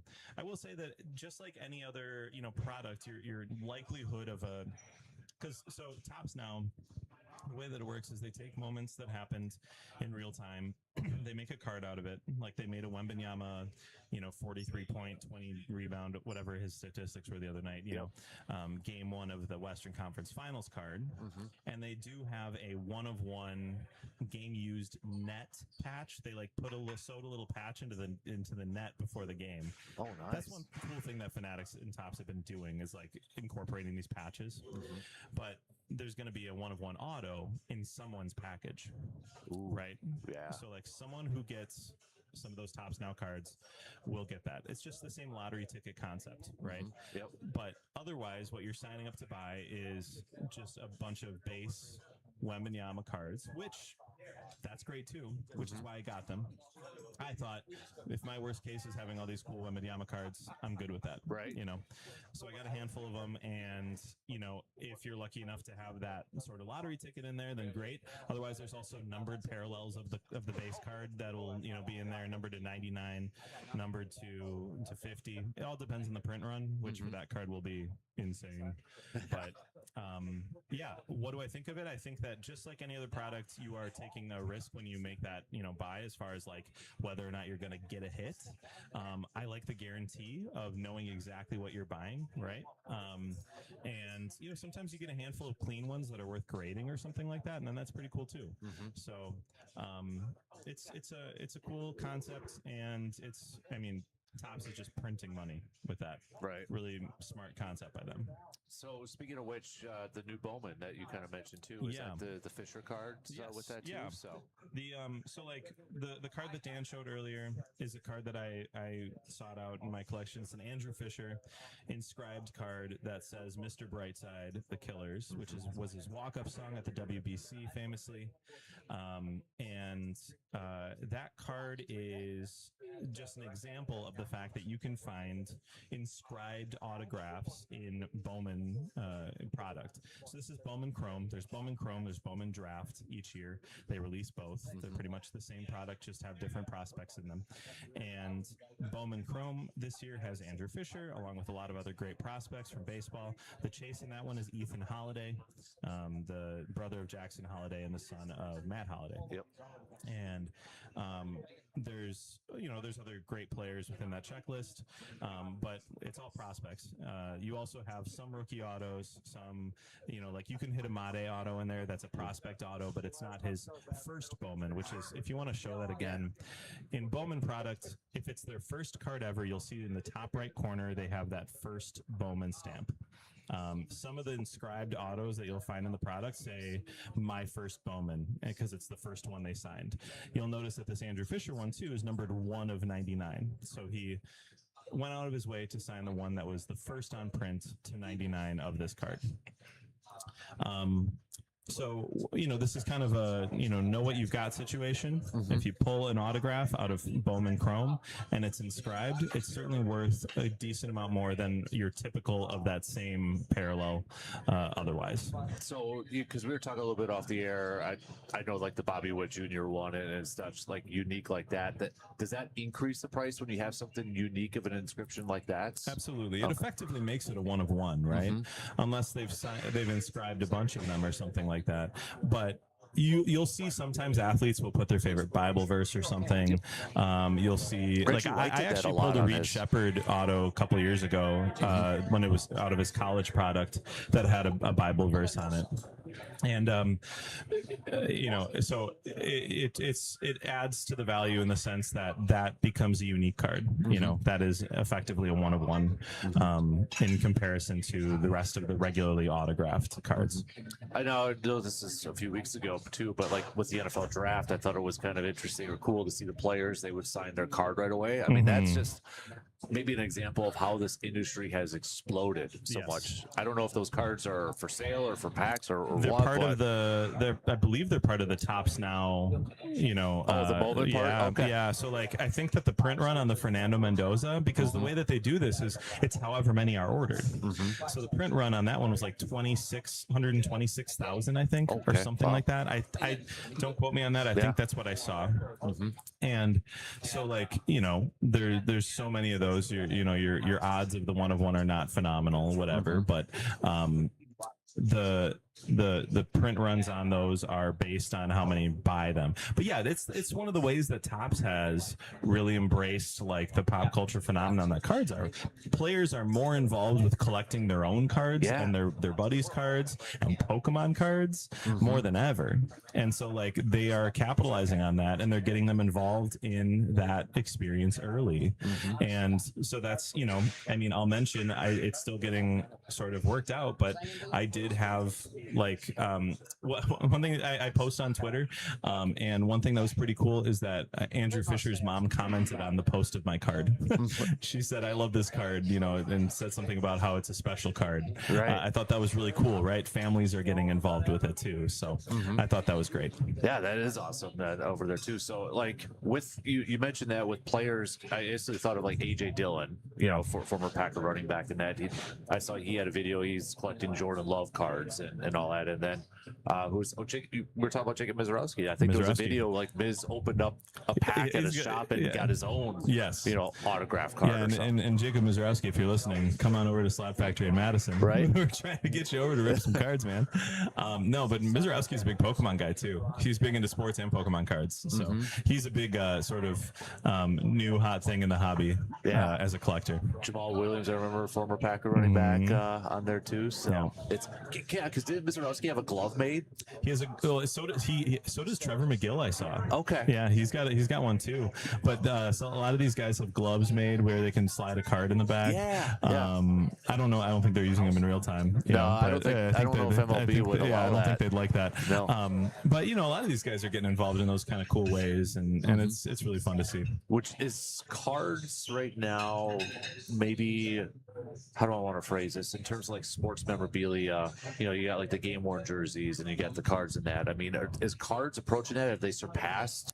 I know it kind of depends on the player and that too, but certainly. From a collecting standpoint, certainly, yeah, definitely. I mean, it's funny. Sometimes players will do these trades with fans where, like, if there's a card they really want, they'll trade like a game worn, jersey that's signed and like a bat or whatever and all this stuff. And it's sometimes not nearly worth the value of the card monetarily, but it's all about the experience at a certain point. Right. the memorabilia is still popular, and the most rare memorabilia sells for crazy numbers. Game worn stuff that is like, if you can pinpoint it to a specific game or event, like that kind of thing is still very big. If the event was big, right? Right. Like Con Knippel's debut jersey went for crate like 200 and something $1,000, I think. But he's had a card sell for more than that, so It's just for me too, like, 'cause I know the cards, they'll cut up some of that memorabilia and put them into cards. Like, I don't want to be the person to do that. Yeah. Because I'd be free. I know somebody like had I think it was Willie Mays card that had his autograph on it. I'm like, oh, I don't know if I could cut that off. No, and put I that know. in a Yeah, card. they do cut autographs. Yeah. Yeah. It's kind of like nerve wracking. Oh yeah, there's like cut autographs of like presidents and stuff like that. That or would like that would hair stress me down out. there too. Oh yeah, those are weird. Yeah, but Rando says how cool to talk to the guy that found that card. Awesome interview. So it's life changing, man. It was very cool, and really lucky, right? It is all luck. This is not financial advice. Do not buy boxes with the intent of finding that size card, right? Right. It's just for the fun of it. As someone who's been collecting for a long time, it's a really cool experience, and it's been fun to share with people. And I look forward to seeing this auction end so I can get a normal night's sleep. I think that'd be great. And we'll see what that looks like in about 36 hours. So just lastly here, maybe to kind of dispel some of the rumors and such, because I did have a couple people ask me, oh, Tom Brady wants that card. Has Tom Brady reached out to you and all that? Not maybe he's a buyer. He could go buy it, right? He certainly can. It's one of those things that it travels around the internet, because the real story is that he has a video out that says that he wants his ultraviolet, which is an insert, his ultraviolet superfractor. He has like a bounty out on that. He also has bought plenty of his own cards. There's a chance that he wants this card. I wanted to go through an auction cycle. I did not want to go private party. I didn't want to go through jumping through the hoops of trying to find the right private sale. I wanted to have it, be in the public eye and like get a lot of eyeballs on it and see what it's worth, right? With Tom Brady, it's not like he's on speed dial for anybody. So, right. Fanatics even did reach out, and they did talk to him about the fact that the card was pulled before the auction started. I think that they tried to work out some kind of, social media engagement with him, and his team was busy, I mean, I don't know if you've seen, he was courtside at that one game, and then he was walking a fashion Gucci show or whatever it was. Like, yeah, dude's crazy. But no, the rumor of him, like, the other one is like, he'll FaceTime whoever pulls it. Well, that was a video where he said if someone pulled any of his superfractors in a card vault location or from a vault box, from card vault, then he would FaceTime that person. So once again, I do not qualify. Right. But I hope to someday meet Tom Brady and say, hey, I was the guy who pulled that. Yeah. It'd be cool. That would be awesome. Dude, I know I gotta let you go here, but a couple more weeks and we'll be able to find out Yes. to talk to you next time and Yep, how it all absolutely. played I will out. talk to you in a couple of weeks and let you know how it all went. Awesome. Congrats again, man. Thank you, Dan. That's awesome. And really quick, we'll do this up for one more time here, but Ty was kind enough to donate a card for our giveaway today, a Randall Cobb rookie card. Just text us at 715-830-1912. The answer to this trivia question: what college did Randall Cobb go to? All right, text it to us, 715-830-1912. We're going to take a quick break. Back with plenty more coming up after these few words.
All right, we are back here at Hy-Vee in Eau Claire as the breakfast continues for our veterans and for those who currently still serve active military members. So this will be going on until 10 o'clock this morning. If you want to stop by and grab your free breakfast, if you are an active military member or veteran, please stop by. Again, going on till 10 o'clock, 10 o'clock this morning. And we're still here. We're going to be doing the program up until 10 o'clock. A big thanks to Ty for stopping by, as well, Ty, as for every couple weeks or so, as we do our kind of inside the hobby chats, and just it worked out that he was the dude that pulled that Tom Brady card there too. So that auction ends tomorrow. I'll tell you what, I'll post the link up on my Facebook page, so if you want to kind of follow along with it and see how it all plays out and such. But what a really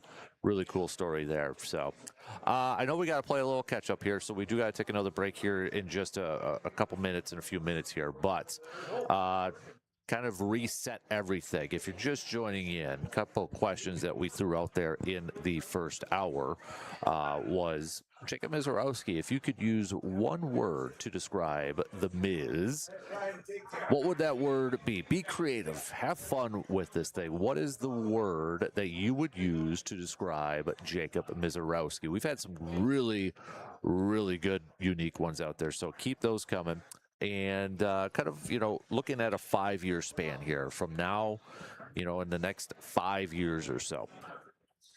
Would you go with Jacob Mizorowski or Paul Skeens? You pick the team. It could be the Brewers, it could be the Dodgers, it could be the Yankees. I don't care. But you have to pick one pitcher to roll with for 5 years. And yes, obviously health and injury concerns, you could throw that in there for anybody. But who would you rather have? And try to take away the homer part of it. Try to take away the homerism. All right. So hit me up with a text, 715-830-1912 on that Shoe Doctors bullpen line, or join the crew at the Section 105 video chat on our YouTube stream there. Brewers back at it tonight. Again, Kyle Harrison on the mound for the crew, looking for his 5th win of the season. He's 4-1 with a 2.08 ERA so far this year. The Brewers win today. They'll have that sweep against the Chicago Cubbies. First pitch, 6:40. Coverage begins 35 minutes prior. You can listen to it on the radio dials, 105.1 FM and 790 AM. So, tune into that game tonight. Brewers will have the off day tomorrow, and then a Memorial Day weekend series going up against the Dodgers, and then the Cardinals right after that. So Brewers have been going up against some really good competition here as of late, but the thing is, the Brewers have been winning these games too. Go back to that series with the Cardinals that only ended up being 2 games, but split that. They sweep the Yankees. They take 2 out of 3 against the Padres. They should have swept that, because that would have gave Mizorowski another win in the month of May, literally maybe just inches away. If you remember that play from Terang, just right out of the grasp for that final out there. And then, I mean, you look at, you have the Twins mix in there. They take 2 out of 3. Right now, they've won another series at worst against the Cubbies, but they'll try to get that series sweep later on this evening. So, tell you what, let's catch up on some breaks here. We got to take another quick break, and then we'll be back with more from Hy-Vee. We'll talk some more Brewers, talk some more Mizorowski, and talk about the upcoming game for tonight. So, quick break, but we'll be right back in just a couple minutes.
All right, we are back at Hy-Vee as we are about 20 minutes left to the top of the hour at the conclusion of our third and final hour.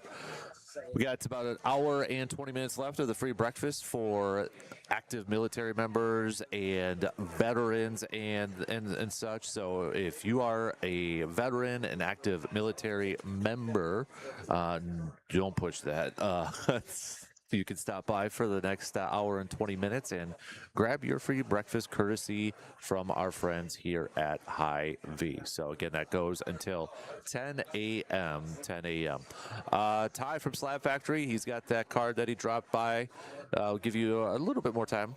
If you get a text from me around, let's say after 10 o'clock, that you are the winner, well, then you are the winner. But he donated a Randall Cobb rookie card, Topps rookie card. If you'd like your chance to win that, just text me 715-830-1912 with the answer to this question. What college, all right, what college did Randall Cobb go to? All right. And we've got multiple answers, correct answers. So we'll just put them in the random website generator, random number picker in the order that you texted. That's your signed number, and we'll randomly give that away. So we got to thank Paul again for dropping off some cards for Hudson, our collection here too. Big thanks to Paul for that. Some sweet stuff over there for sure. You're the best, Paul. Appreciate it, man. So. But speaking of the Brew Crew and such, they're going to be going for the series sweep later on tonight. Thanks in part to Jacob Mizorowski last night. Another gem of a performance from Jacob Mizorowski. Brewers right now are in first place in the division. Just a half game, but still, hey, we could say first place. I know it's early. I know it's May 20th and that, but for crying out loud, we could be excited. We could be happy. We could be pumped that our favorite team is in first place, and it's over the Chicago Cubs too. All right. I mean, that's part of the rivalry. That's part of the beauty of this thing. So, but a big reason why this team won last night, again, was the performance from Jacob Mizorowski. So far in the month of May, he has not given up a single run, not one earned run, zero. He is 3-0 in 4 games, literally inches away from being 4-0 in the month of May. It was that Padres game that if that ball's a little bit shorter or Bryce Strang's a little bit taller and makes that catch, then maybe Uribe doesn't have the blown save in that game. But Jacob Mizorowski, what are some of the words that we can use to describe Jacob Mizorowski? Send those on over, because I'm getting at a loss of words and just kind of coming up with what we are witnessing here. And I think he's a top 5 pitcher. To answer the question that I've thrown out to everybody else out there, I think he's a top 5 pitcher, starting pitcher in Major League Baseball right now. I'd definitely put him on there. I think, you know, the way that he has continued to progress and continue to just get better and better and better. You know, we go back to the beginning of the year. We go back to what were some of the questions that we had about Jacob Mizorowski to open up the season. It was, you know, consistency, command, control, you know, all the C's. And so far, the guy has done an awesome job with it. I mean, we knew he could shine in the big old spotlight. We saw it last year. We saw it in the postseason last year, and we're seeing it again this year. And you just see the control, you see the command that he's got. Yes, he's had a, you know, earlier on, you know, you look at that Boston game, he had some control issues in the final inning of walking guys in that, but for the most part, to me, maybe I'm the only one, he has by far exceeded my expectations from what we have witnessed so far this year. I think we knew he was going to have electric games and he was going to have, you know, electric performances and such, but the fact that he's putting these together back to back, we talk about stacking success, right? We talk about stacking wins, stacking good performances on top of each other, and Mizorowski is doing that. And God, he's just so dang fun to watch. And it's like Rando said, enjoy the ride the Brewers are on. Don't worry about it being early. Enjoy it now. Exactly. Like, and that was kind of my grind my gears from yesterday. it was, a lot of the naysayers or, whatever saying, well, it's still early in that. It's baseball. There's 162 games. All right. We got 162 of these things to go. Enjoy it. Enjoy the good moments. When there's the bad moments, yeah, we're going to be down. We're going to be bad. We're going to complain about it. We're going to do this. We're going to do that. But at the same time, it's like when they are on these good runs and when they're on these solid ones, enjoy the moment, enjoy the ride, like Rando says. And right now, if you're a Brewers fan, you 100% have to be enjoying this ride. It's just, I'm the thing that really I think stands out to me with this Brewers run is that they're beating really good opponents. They're winning games against really good opponents. And I know I can already sense it that there's going to be, some people say it's typical Brewers. They play up to their competition and they play down to their competition.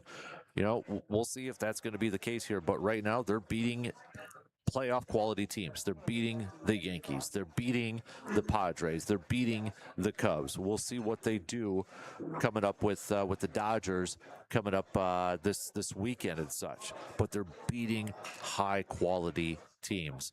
And you look at the offense now too. It's just ever since they've gotten Jackson Churio back and Andrew Vaughn back and even Christian Yelich back to provide a nice presence, consistent presence in there, the offense seems like it's settled down here a little bit too. They're collecting hits, they're manufacturing runs, they're putting up crooked numbers on the scoreboard and giving their pitchers some early run support. So even you look at the offensive side of things. Last night's game, Terang, who was hitless in the first game, goes out there, collects 3 hits, 2 RBIs, including a home run. And Bowers continues to play at a high level. He collected 2 more hits last night. I mean, Jake Bowers this season so far is hitting 292 with an 870 OPS. He's probably not going to continue this pace. But again, got to take advantage of it. Got to take advantage of it. Got to keep rolling with it. Keep him in the lineup because he gives you the best. Chance to win. Well, I mean, not just him, but he with him in the lineup, he gives you the best possible offensive lineup that you could throw out there. So, all right, I got to take a quick break before we wrap up the third quarter, but we'll be right back after these quick words.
All right, about 8 minutes left to the top of the hour. You got about an hour left to come on down to Hy-Vee in Eau Claire and grab your free breakfast if you are a veteran or you are actively still serving in the military. So 1 hour left. Kind of give you the final hour warning, the final quarter warning. So if you haven't had breakfast yet and you are a veteran or still serving in the military, please stop by and grab your free breakfast. Hy-Vee is doing this because of the 250th birthday anniversary for America Team USA. So dine in, to go. If you'd rather just take it home, you could do that. Otherwise, we still got some seats here too for you to hang out and enjoy your breakfast. So coming up in the next hour, don't forget we do have our game changers. So what's your selections for some game changers? You can text those on over to that Shoe Doctors bullpen line at 715-830-1912 or on the Section 105 chat. Also, your Mike's Star Markets am I wrong statements. A lot of you going with the Brewers side of things. So if you have a sports take, a sports opinion, a sports thought where you would say, am I wrong?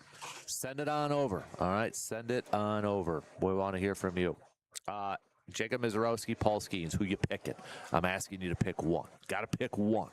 All right, just do one. Just do one. All right, that's all I'm asking. Got to just do one. Doesn't matter the team. You can pick, insert them on the Brewers or any other team, whatever you'd like. Just whatever one. Okay. I want to hear from you. I want to get your thoughts on that. We'll preview Game 3 coming up here with Kyle Harrison on the mound for the Brew Crew. So. NFL wise, I mean, there's really not a whole lot. I know they're voting and such. They've got some meetings and that. And I think one of the things maybe that kind of affects Green Bay just a little bit, but not really, is it sounds like now teams, when it comes to international games, that teams are not going to be able to protect certain games. And that affects Green Bay in the essence that a lot of their road games, teams would protect those games because they knew that Packers fans travel incredibly well. So they would not want to play or they would not want to have their international game against Green Bay because they're going to be losing out on some of that home revenue because of the amount of Packers fans that travel. So that affects Green Bay in a little bit. Also, the NFL owners approved the ability to play up to 10 international games per season. 10 more international games and the ability to put high caliber matchups in those spots, as Judy Batista from the NFL Network noted on there. So you could potentially see rivalry games in international markets. We potentially could, as crazy as this sounds, we could potentially see a Packers-Bears game being played in London, being played in an international market. We could see that. Now, I don't know if we'll I don't know if we will anytime soon, starting next year, but we could see like high caliber games. Let's say like a Green Bay Buffalo that they have this year, right? That's a big time game. We could potentially see that now on an international stage. It's not just going to be, remember the whole joke when Thursday Night Football kind of started, it was really bad matchups, right? Even Eddie George, I made a promo when I remember the promo where he said it's not always going to be Brady and Manning, kind of trying to pump up a Titans-Jaguars matchup when those two teams were not playing incredibly well. Well, now Thursday's matchups have gotten a little bit better. International games have been kind of, some of them turned out really good and some key matchups in that. But now we're potentially going to be changing that trend where we're going to see some big-time matchups over there. And as a fan, I hate it. I don't like it. I don't want to think about the possibility of Packers-Bears, Packers-Vikings, Packers-Lions, whatever the case may be, being played in another country over the pond and that. No offense to Tom from across the pond. I'm sure our buddy Tom, our resident Lions fan, would love to see maybe a Packers and Lions game over there. But I think for me, specifically, maybe when it comes to Packers and Bears and Packers Vikings, I don't want to see it. I understand why the NFL is doing it. It's just for the bottom dollar. It's to make money. That's what it is. They know there's a market there that's going to eat it up. They know there's a market there that's going to spend a lot of money for them. And that's what they're doing it for. They're expanding. They're going to tell you they're expanding the game, and they probably are expanding the game. It is a worldwide game. The NFL, the National Football League, is a worldwide game. There's worldwide fan bases, or there's worldwide fans. They're all over the place. And now they are going to tap into those markets. And for the bottom dollar, to get a little moolah, to gain more exposure for their product. That's what it is. I understand it. I get it, why they're doing it. But from a fan, I don't like thinking about the idea that we could potentially be seeing some Packers rivalry games somewhere else. Now, the old man in me, sometimes I appreciate a good Sunday game, maybe at 8:30, and then you have the rest of your day and such. And so watching a Packers Vikings game like that would be kind of intriguing, because then you have the rest of the day. But I just I can't. You can't do that. You can't do that. No. Forget what I said. Can't do it. So, all right. Shot clock's going to cut us off. So we'll have the final hour coming up here. Got some news updates from Morgan, and we'll be back to kick off the final quarter, the final hour here from Hy-Vee and Eau Claire, the free breakfast. So veterans, military members who are still serving, you got 1 hour left to come get your free breakfast. We'll take a quick break. Be right back.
All right, it is the final hour, the final quarter on this Wednesday morning, coming to you from Hy-Vee here in Eau Claire for their breakfast that they're dishing out, serving to veterans and military members. So if you are a veteran, if you are currently serving, stop on by and grab your free breakfast from Hy-Vee here in Eau Claire, doing it in honor of the 250th anniversary of Team America, Team USA. So big thanks to Hy-Vee for doing this, but also bigger thanks to all of those who have and continue to serve. And a thanks to a lot of you who have sent over some messages, giving some shout outs to military members and veterans. Hey, final hour too. If you missed our conversation with Ty from Slab Factory, Ty, he is the gentleman that pulled that Tom Brady car that's up in auction right now. It's going for 6 figures. Last I looked, it was about $200K. It ends tomorrow. It's probably going to go up more, but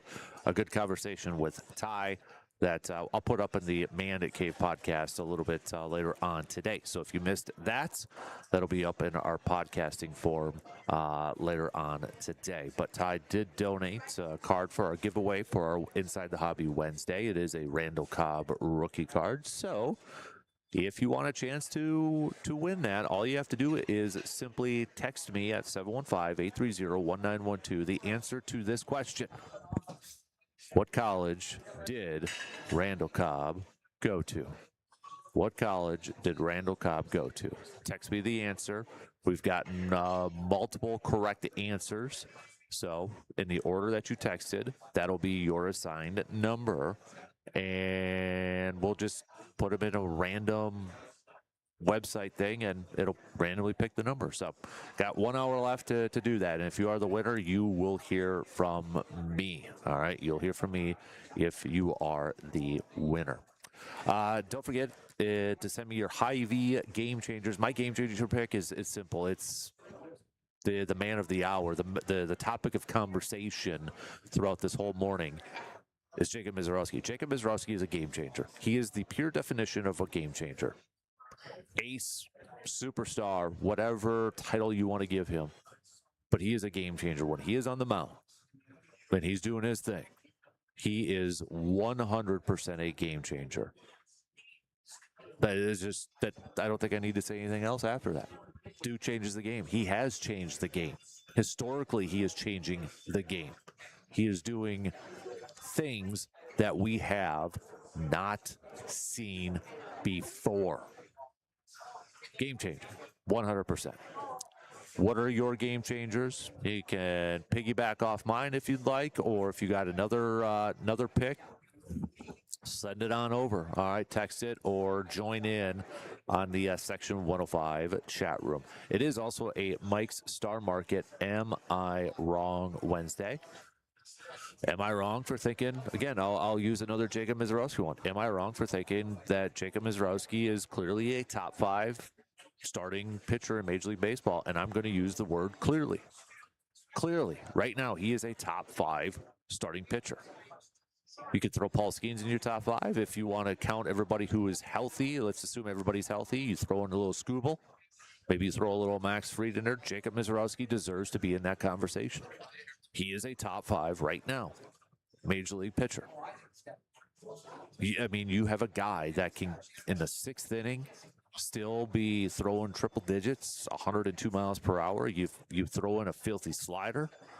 And the thing is he's probably going to get better, continue to get better when he continues to refine his game to, get better at the little things. He's already been better this year compared to last year with the consistency and the control aspect of it all, right? That's really been the biggest, most impressive thing about Jacob Mizorowski so far. And it's amazing to watch here. So, well, that's a nice message on here.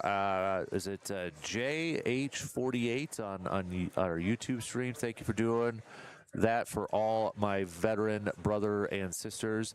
That is awesome. Unfortunately, I cannot make it. I'm in a doctor's appointment Keep up the great work, Dan. Well, thank you. And he also says Jacob Miz is a beast, and I'm a Twins fan, but I love watching him pitch. He's must watch, right? I mean, he is. I don't care if you are a Cubs fan. Like I had a Cubs fan of mine that chimed in this morning about Jacob Mizorowski, and let me see if I can bring it up here quick. He said, Miz, it means this in a good way. Pain in my behind. I can't say the word that he used. Right? I mean, that he is must watch. He is the show. He is, when you talk about the show, he is the show. He is appointment viewing. And I share the same concern that a lot of other Brewers fans have. Will that arm, will that shoulder, will that elbow hold up? I mean, you look, if we use it from a comparison standpoint between him and Paul Skeens, he's a little bit more built, right? He's a little bit more built. He's a little bit more muscular, if you will. And maybe Miz can add some weight, can do that. Maybe that doesn't matter so much. That's why I want to talk to Dr. Crow about this. But oh, okay. Comparatively, as Heck says, Brewers fans liked watching Kerry Wood and Mark Pryor. Maybe some, I didn't there, Heck. I don't know. I'm just kidding. You know, trying to think who is the Randy Johnson for me was like appointment viewing. I didn't care what team he was on, if it was the Diamondbacks or the Mariners. Like when Randy Johnson was in his prime, was at his peak, he to me was appointment viewing. Who is the other pitcher that, and try to maybe take Mizorowski off this. All right, take Mizorowski off this table, or off for this question. Who was the last pitcher for you? And maybe go back. Let's go back a few years. So take Paul Skeens off this too. Take Paul Skeens off this.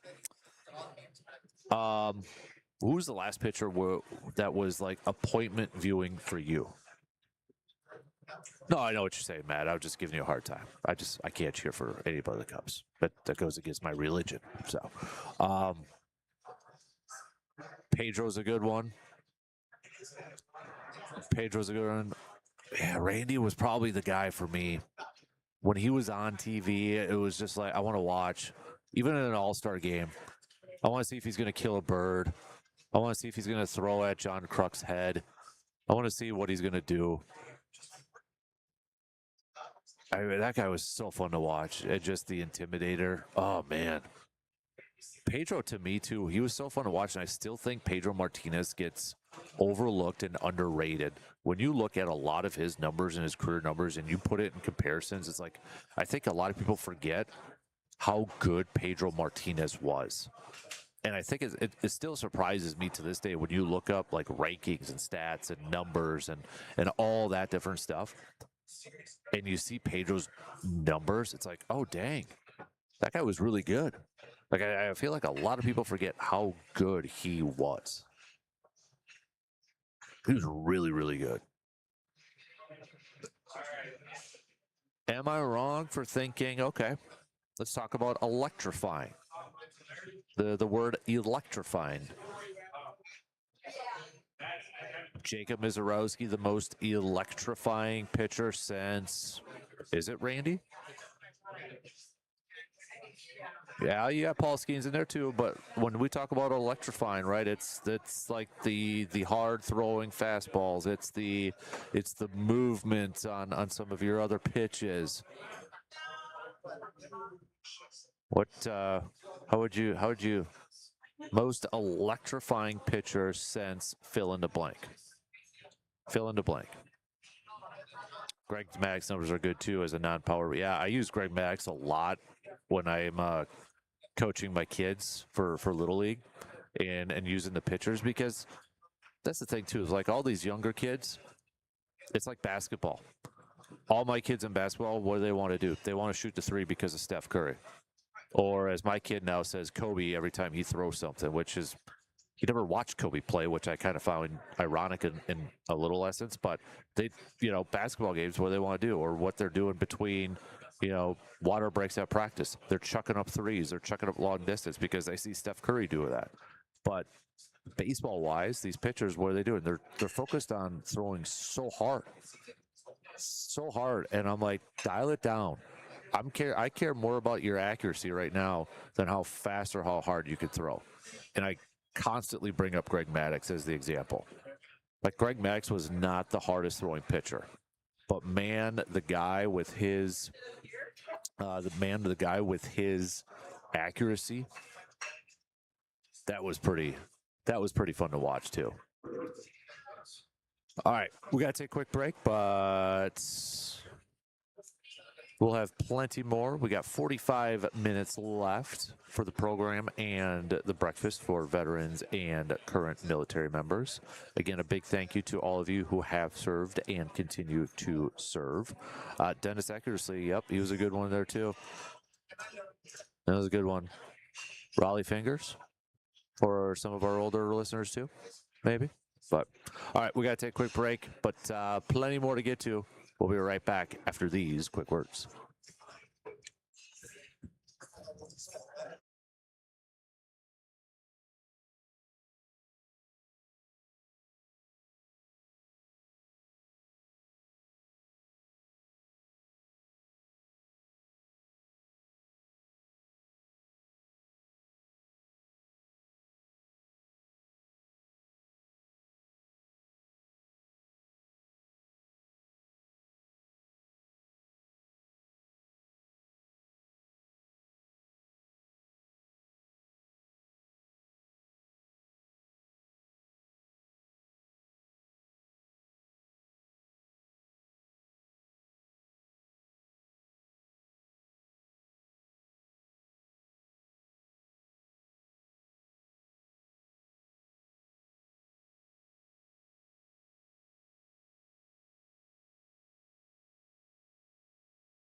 And we are back here at Hy-Vee in Eau Claire. I'm going to give you one more chance because I'm going to announce the correct answer here. But if you want one more shot to win this Randall Cobb rookie card donated, all right, donated by our friend Ty from Slab Factory, text me on that Shoe Doctors bullpen line, 715-830-1912. Text me.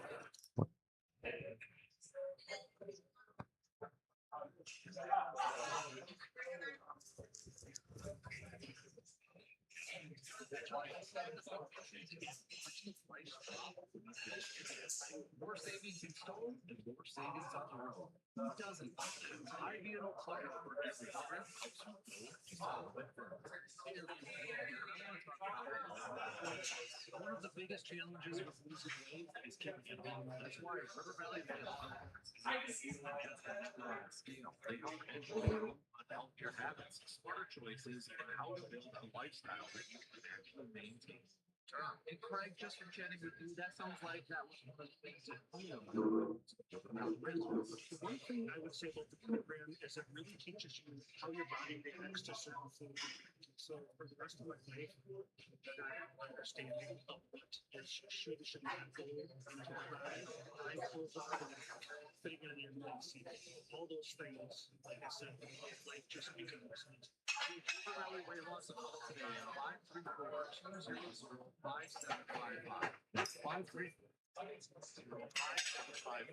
Or visit rivervalleyweightloss.com.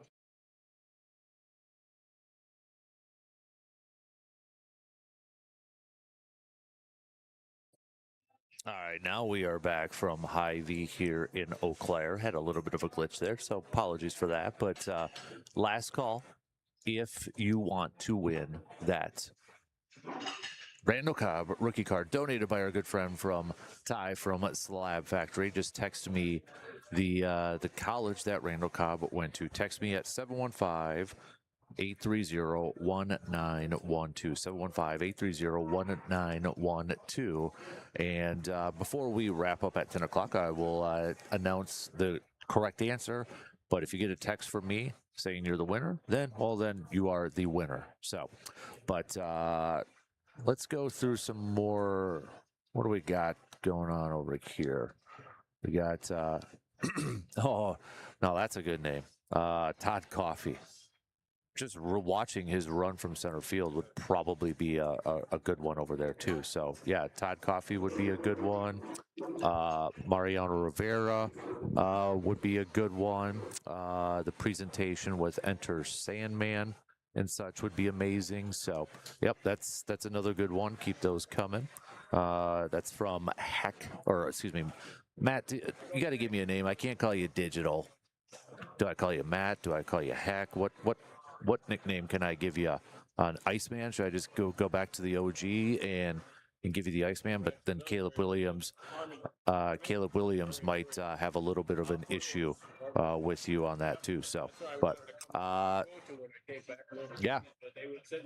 What do we got over here? Oh, plenty more answers for the Randall Cobb card over there too. So yeah, keep sending those on over too. Tonight we've got Kyle Harrison on the mound for the Crew. First pitch, 6:40. Coverage will begin 35 minutes prior on your radio dials, 105.1 FM and 790 AM. Kyle Harrison will be going up against Edward Cabrera. Cabrera is 3-1 with a 4.06 ERA so far this season. When you look at his latest games here, he has struggled a little bit in the month of May.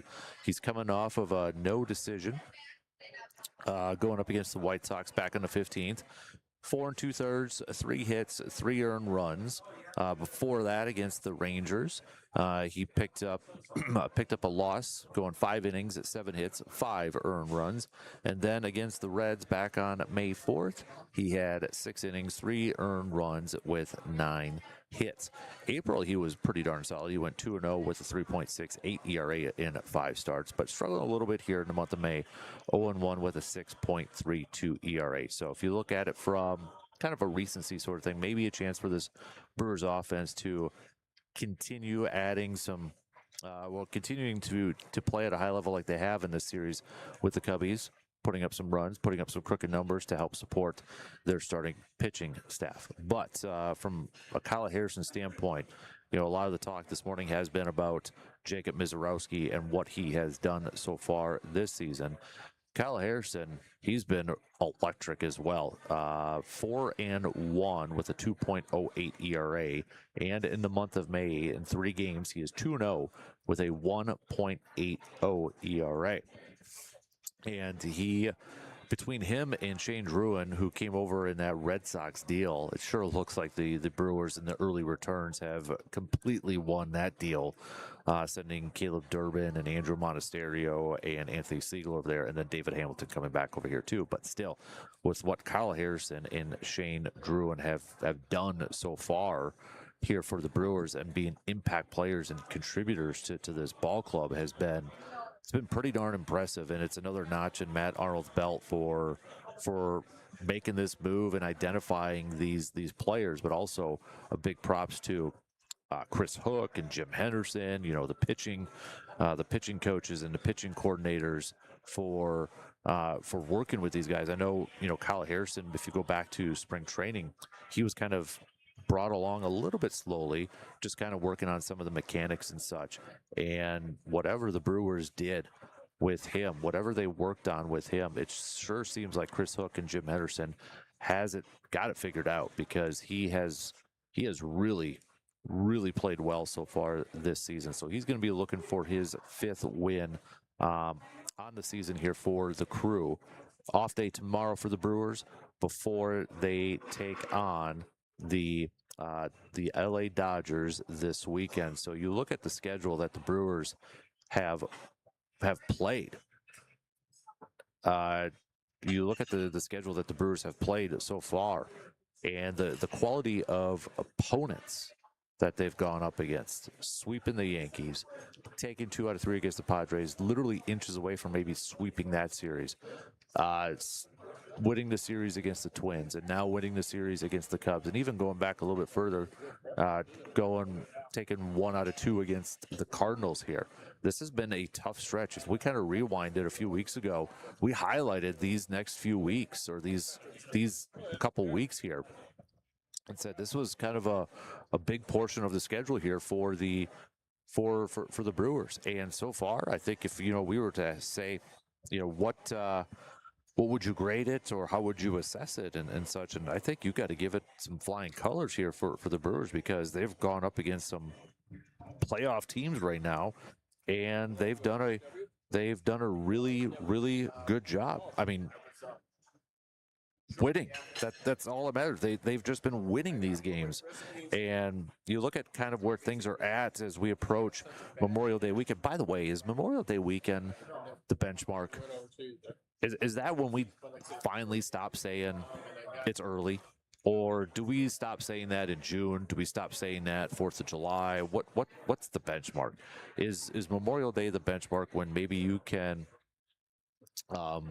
try to, or kind of maybe get a really good idea of what the team is, what they're like, player wise? How do you view that Memorial Day benchmark when it comes to Major League Baseball? I guess is probably the question we're throwing out there. But you got Brewers in first place now, but the Cardinals are not going away. Both Cardinals and Cubs are just half games back. 28 and 18. I'm just kind of looking at the rest. So that's third best record in all of the National League, slightly above the Padres win percentage at .604. The team that nobody's really talking about, at least from what I'm hearing, or maybe from what I'm seeing right now, the Tampa Bay. Tampa Bay's 32 and 15. They got a .681 winning percentage right now. That's higher than the Braves. That's the highest winning percentage in all of Major League Baseball is the Tampa Bay Rays. First place in the AL East. And you go back to the preseason predictions, it was Yankees, it was Toronto, it was Boston, and I think there was a thought, too, that Baltimore was going to be better with some of their moves and bringing in Pete Alonso and such. And Tampa was like, okay, yeah, they'll probably be around 500, but Tampa's just doing their thing again. 32-15, the best win percentage in all of Major League Baseball right now. In that competitive, top-heavy AL East division. I mean, right now it's kind of just a two-team race between Tampa Bay and the Yankees. I would think the Dodgers that Toronto is going to kind of make a little bit of a comeback here, but we'll see. And then, I mean, the AL Central, the White Sox are actually making it competitive with Cleveland. Cleveland 6 games above 500, but hey, White Sox 2 games above 500. And then the AL West is the Athletics are leading that one with a 500 record. So, but looking ahead a little bit to the upcoming Brewers schedule here. So we know they got the Dodgers and then they got the Cardinals. I mean, we might be looking at this month of May here when it's all said and done, and maybe kind of pointing to this month of May as maybe a critical point of this Brewers season. But after the Dodgers, you got St. Louis at home. Then you hit the road to finish up the month going up against Houston. They're going to be playing St. Louis quite a bit here again, because then they got St. Louis at the beginning of May, and then rematch against the Yankees, Padres. It's almost like wait, no, that's no. That was May. Let me go back. They didn't go in order there. So June you open up against the Giants, and then you got the Rockies, and then you got the A's. All right. Those should be winnable series. Then you got the Phillies mixed in there. Phillies are definitely playing better. Ooh, that middle of June portion. Now, a lot can change, obviously, but you're home against Philly. You're home against Cleveland. Then you travel to Atlanta and then Cincinnati and then home against the Cubs. All right. But again, with this stretch of games that the Brewers have played against these teams, nothing to be worried about. If they're healthy and they're playing at this level, they could beat anybody, for crying out loud. All right, let's take a quick break here, and we got about a half an hour left. So half hour if you are a veteran, if you are currently serving in the military, you can stop by at Hy-Vee to grab your free breakfast. All right, stop by and grab your free breakfast. It's going until 10 a.m. here this morning, so you got about a half hour left for that. But final call, by the way, I'll do this. Final call to send in your answers for the trivia question. Which college did Randall Cobb go to? If you want to be entered to win that rookie card donated by Paul from Slab Factory. So you can send those to the Shoe Doctors bullpen line with a quick text at 715-830-1912. Hey, before we take a quick break, I want to throw this out there. Coming up this Friday as well. Coming up this Friday at the Brewing Project. Got a cool event going on. It is the 715 Hawaiian Shirt Hullabaloo. That's going on at the Brewing Project this Friday, starting at 5 p.m. Kickoff summer in true island style from 5 p.m. till dark. Throw on your best or worst Hawaiian shirts and get ready for a night of drink specials, tiki torches, and full-on tropical vibes with grass skirts and leis all around. The Torch Sisters are going to be there at dusk for a special fire dance. Come hungry because Rolling Smoke will be serving up pulled Hawaiian pulled pork, while Smokestream, El Ganco, and Sweet Roll Truck bring out plenty to chop on. So that's coming up this Friday, this Friday, right before Memorial Day weekend. Friday, 5 p.m. at the Brewing Project in downtown Eau Claire. All right, we'll take a quick break, and we'll be right back after these few words.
All right, we are back here at Hy-Vee. It is your 20-minute warning. 20-minute warning. If you are a veteran or serving in the military currently, stop by and get your free breakfast from Hy-Vee. 20 minutes left. Okay. Think about it, just like a half of a college basketball game. The second half of the college basketball game officially tips off right now. Get on over here, get your free meal. You can get to go. You can dine in here, whatever best suits you. So, the answer to the trivia question, by the way, and thanks to a lot of you got it right. Not everybody got it right, but a lot of you got it right. Randall Cobb attended the University of Kentucky. So I will text the winner. I'm going to do it after the program because hard to do multiple things for me, at least. It's hard. So I will text the winner. I got to add in the order that everybody texted in because that's your assigned number, and I'll put it in the website, and it'll just randomly give me a number. So all of you who texted the answer Kentucky, you're going to be in the running. So if you get a text from me a little bit later on today saying you are the winner, you're the winner. So what do we got here from... Yes, so Jay says, yes, that is the benchmark for baseball. Talking about Memorial Day, you should know what you have for a team for the season. I feel like, yeah, that's a benchmark. Memorial Day. I know Memorial Day is a little bit earlier this year, but still, right? I mean, you're about 2 months into the season then. You should have a pretty darn good idea of what your ball team is. Now, it's not to say you can't go on runs and make the playoffs and such. We've seen teams do that constantly in Major League Baseball. There's still a lot of games left, but I think more times than not, when you hit Memorial Day weekend, you kind of have a good idea. You kind of have a good idea what maybe areas you're lacking, need some improvement at or such. So, heck, I don't know if I could say heck. It just sounds weird. Says not pay also by not paying Adames, it's reflecting well on Arnold and the franchise. Yeah, you look at some of the numbers from Willie Adames, maybe so.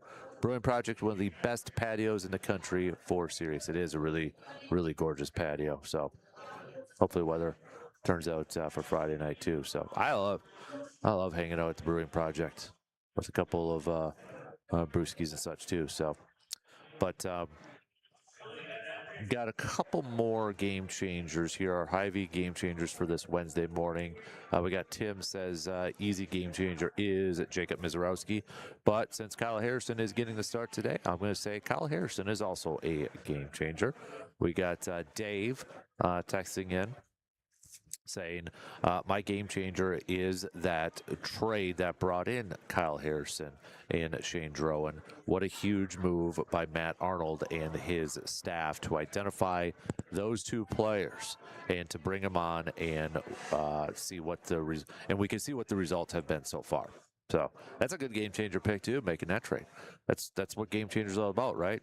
Identifying the trades, signings, the moves that have been, impacts or game-changing plays and such. So that's a good one. Thanks for sending that one on over. Some Mike's Star Market, Am I Wrongs? Mizorowski has been a lot of them. I think somebody texted this one in either last week or the week before, but we got another texter, don't have a name, can't give you any cred. But they said, am I wrong for thinking the duo of Mizorowski and Harrison is going to be the top duo in the near future in Major League Baseball? You look at the numbers, they look pretty good, don't they? Right now, early returns, numbers look pretty good. It's hard to deny that.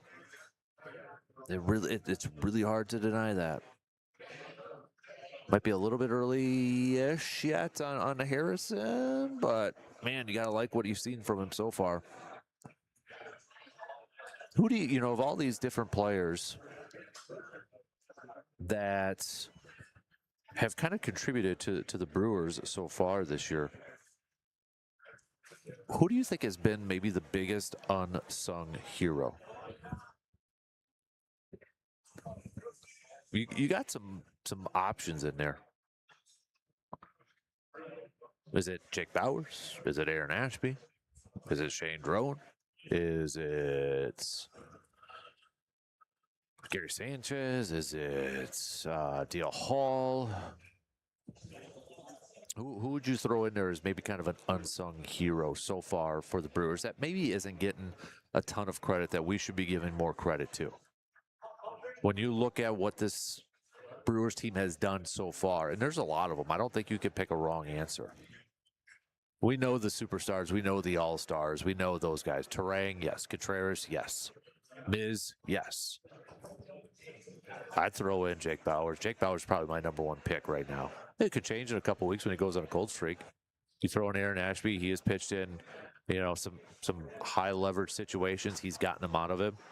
Chad Patrick recently now too, coming out of the pen, has been really good. But I think from a season-long perspective, I probably would go with Jake Bowers. That's probably where I'm going for my kind of unsung heroes, unsung player. But I don't think there's a wrong one. If we kind of divided it between players, or excuse me, if we divide it between like position players and pitchers, Bowers for me, and then pitcher, I'd probably still go Ashby. I know he struggled a little bit last night, but I'd probably go Aaron Ashby. Chad Patrick would be a close second, especially with what he has done lately. But all right, we got to take our final break as we start to wrap up things here this morning. We got about 15 minutes left. All right, 15 minutes left. So we'll wrap it up. We're going to do some picks coming up here. We'll hit that up. We're going to go with the Brewers sweep with Kyle Harrison on the mound today, or the Cubs going to be able to squeak one out and retake first place? Or will the Brewers extend their lead? Got the Cardinals right behind them, though, too. So we'll make those picks. Hey, Mark, our good friend Mark chiming in. Yeah, the new first base coach. There you go. That's a good pull. Look at the old ball coach. The old ball coach coming in with the coach pick for an unsung hero. Wouldn't expect anything less, Mark. The first base coach for the Brewers this year. Is that Erickson? Or no, Allen. Spencer Allen. Spencer Allen is his name. So, yeah, that dude is working over there. If you ever watch a game, I mean, that dude he's got everything timed. He's putting in the effort. You could tell. Dude's active over there at first base. He's got it nailed down. That's a good one. Good pull, Mark. Tip of the cap to you. So, yeah, as Heck says, it speaks to how it's a team effort, really, because you have your obvious stars, but your roles, significant contributor players, too. Yeah, I'd agree with that. All right, we got to take our final break, and we'll start to wrap up things here from Hy-Vee in Eau Claire. Final call for any texts, for any messages. Last chance to chime in. We'll be right back after these quick words.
Because I'm at 99% I can go to 100% disabled voluntarily. And then I look at my active income. Like $16,000 stock. That doesn't count. You know how much? You know how well you live $4 grand a month?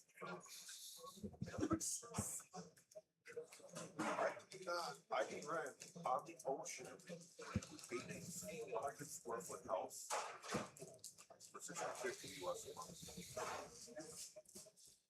We're paying $2,900 a month with taxes. Because I'm paying back taxes because someone screwed up, you know, person first year, so you'll back taxes on that. Our base rate.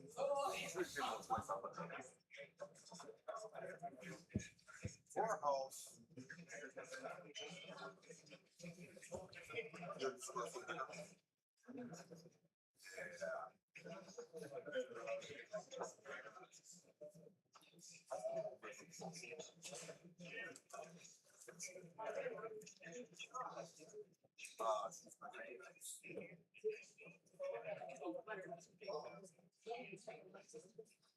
The only one I don't want to have is this. But at the same time, I don't, you know, these days I don't like it. It kind of gives me a chance. It's like a break up on the kids.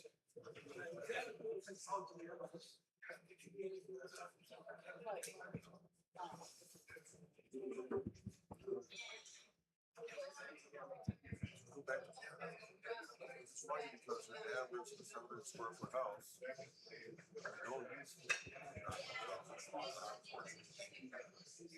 I've got that calculator.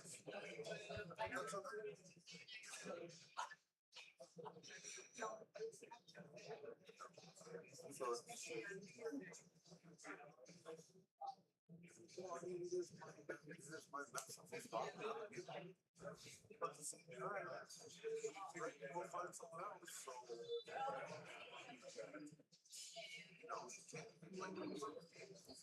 don't know. It's a messy situation.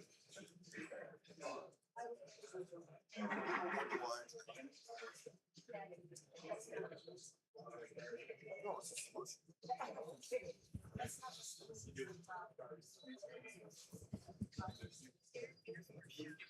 Yep. What was that? When I had a that you said that beer, alcohol. Politics is the whole response.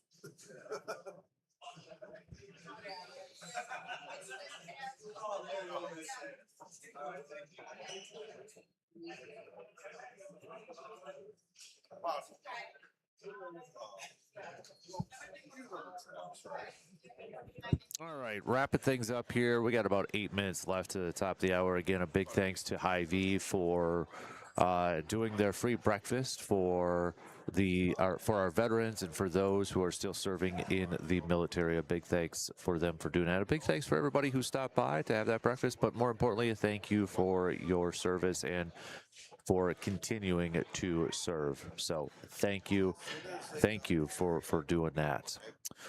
Let's wrap it up with some picks, shall we? Let's go. We got an NBA playoff game. We've got the Spurs taking on the Thunder. I'm going to go with the Thunder to bounce back and pick up the victory tonight. So I'm going to go. Yeah, I'll go with Thunder picking up the victory. Let's go to the Stanley Cup Finals. We've got Avalanche taking on the Golden Knights. I'll go with the Avalanche to take Game 1 tonight. Major League Baseball schedule. We've got Cincinnati at Philadelphia. Aaron Nola. We got Andrew Abbott. I'm going to go with the Phillies. I'll go with the Phillies to take tonight's game. Baltimore at Tampa Bay. We were just talking about Tampa Bay. they're playing some really good ball right now. I got to go with the Rays. Houston versus the Twins. Houston picking up a 2-1 victory against the Twins last night. Joe Ryan back on the mound for the Twins. I'll go with the Twins. I think the Twins get the getaway day game today. Texas at Colorado. Let's go with the Rangers. San Francisco at Arizona. I'll go with the Diamondbacks. White Sox and Mariners. White Sox picking up the 2-1 victory yesterday. I'll go with the Mariners, though, today. Braves taking on the Marlins of Miami. Chris Sale, Jansen Jung, Chris Sale, Braves. Cleveland at Detroit. Cleveland's playing well, too, as of late. I'm going to go with the Guardians. Mets taking on the Nationals. I will go with the Mets. We've got Toronto and the Yankees. I'm going to go with the Yankees with Cam on the mound. Boston versus Kansas City. Let's go with Kansas City tonight. Pittsburgh at St. Louis. Man, St. Louis just needs to go away. Just go away. All right, I'll go Pittsburgh for tonight. I don't know why, but Padres and Dodgers, Shohei, Randy Vasquez. I'm going to go with the Dodgers. And then you got the Athletics and the Angels. Aaron Savali's on the mound. I'm going to go with the Athletics. And then finally, we've got Brewers, Kyle Harrison, Edward Cabrera. Numbers, superstition, whatever you want to call it, may say, maybe the Cubs get this one to avoid the sweep. Not with Kyle Harrison on the mound. We're going with the Brew Crew to pick up the W today, okay?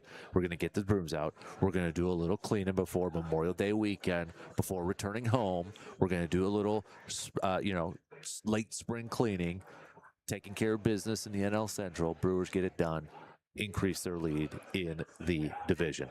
That's how it's going to roll. All right, coming up tomorrow, here's your homework assignments, all right? So tomorrow is a Takeover Thursday. Come up with your topic ideas. Come up with your questions or segment ideas.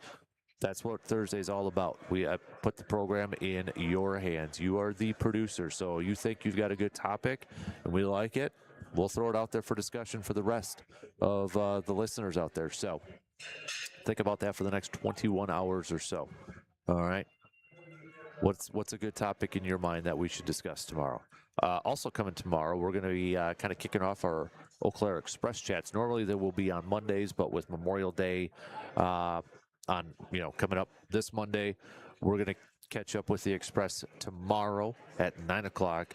Owner Craig Toyson will be joining us to kick off our weekly Eau Claire Express chats, because the Express season beginning next week already. And don't forget about those Tailgate Thursdays. Tailgate Thursdays for this year, what we're going to be doing, we've picked 4 Thursdays to kind of do a little tailgates before each game. All right, you can head to our website, WAYYradio.com, SportsTalk1051.com. And if you go on there, you'll see the icon that says Tailgate Thursdays with the Eau Claire Express logo on there.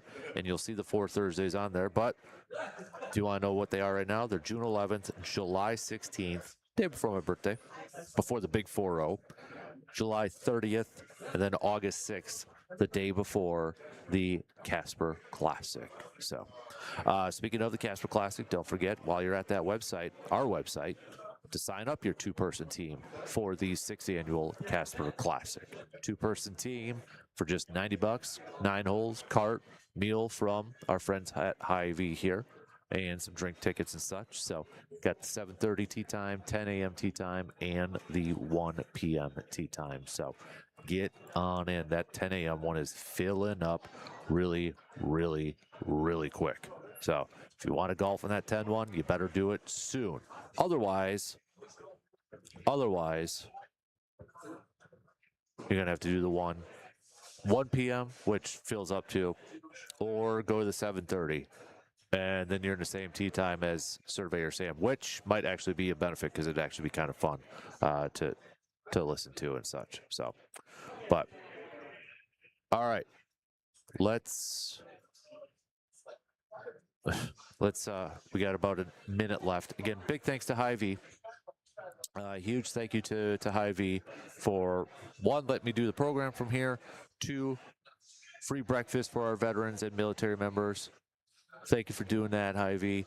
But big thanks to all of our veterans and military members who continue to serve. A huge thank you, thank you, thank you, thank you, and thank you to all of you who have sent over some messages, giving some shout outs to all of our veterans and military members as well. And a big thanks to everybody for chiming in and participating into the program. I know it gets sometimes a little off the rails when we do live programs on location, but thanks for hanging out with us for the entire program. We'll be back at the TDS Sports Talk Studios tomorrow morning, 6 a.m., same place, usual time. All right. Don't forget to think about your takeover Thursday topic questions, topic ideas. We'll hit those up tomorrow. Have a good one.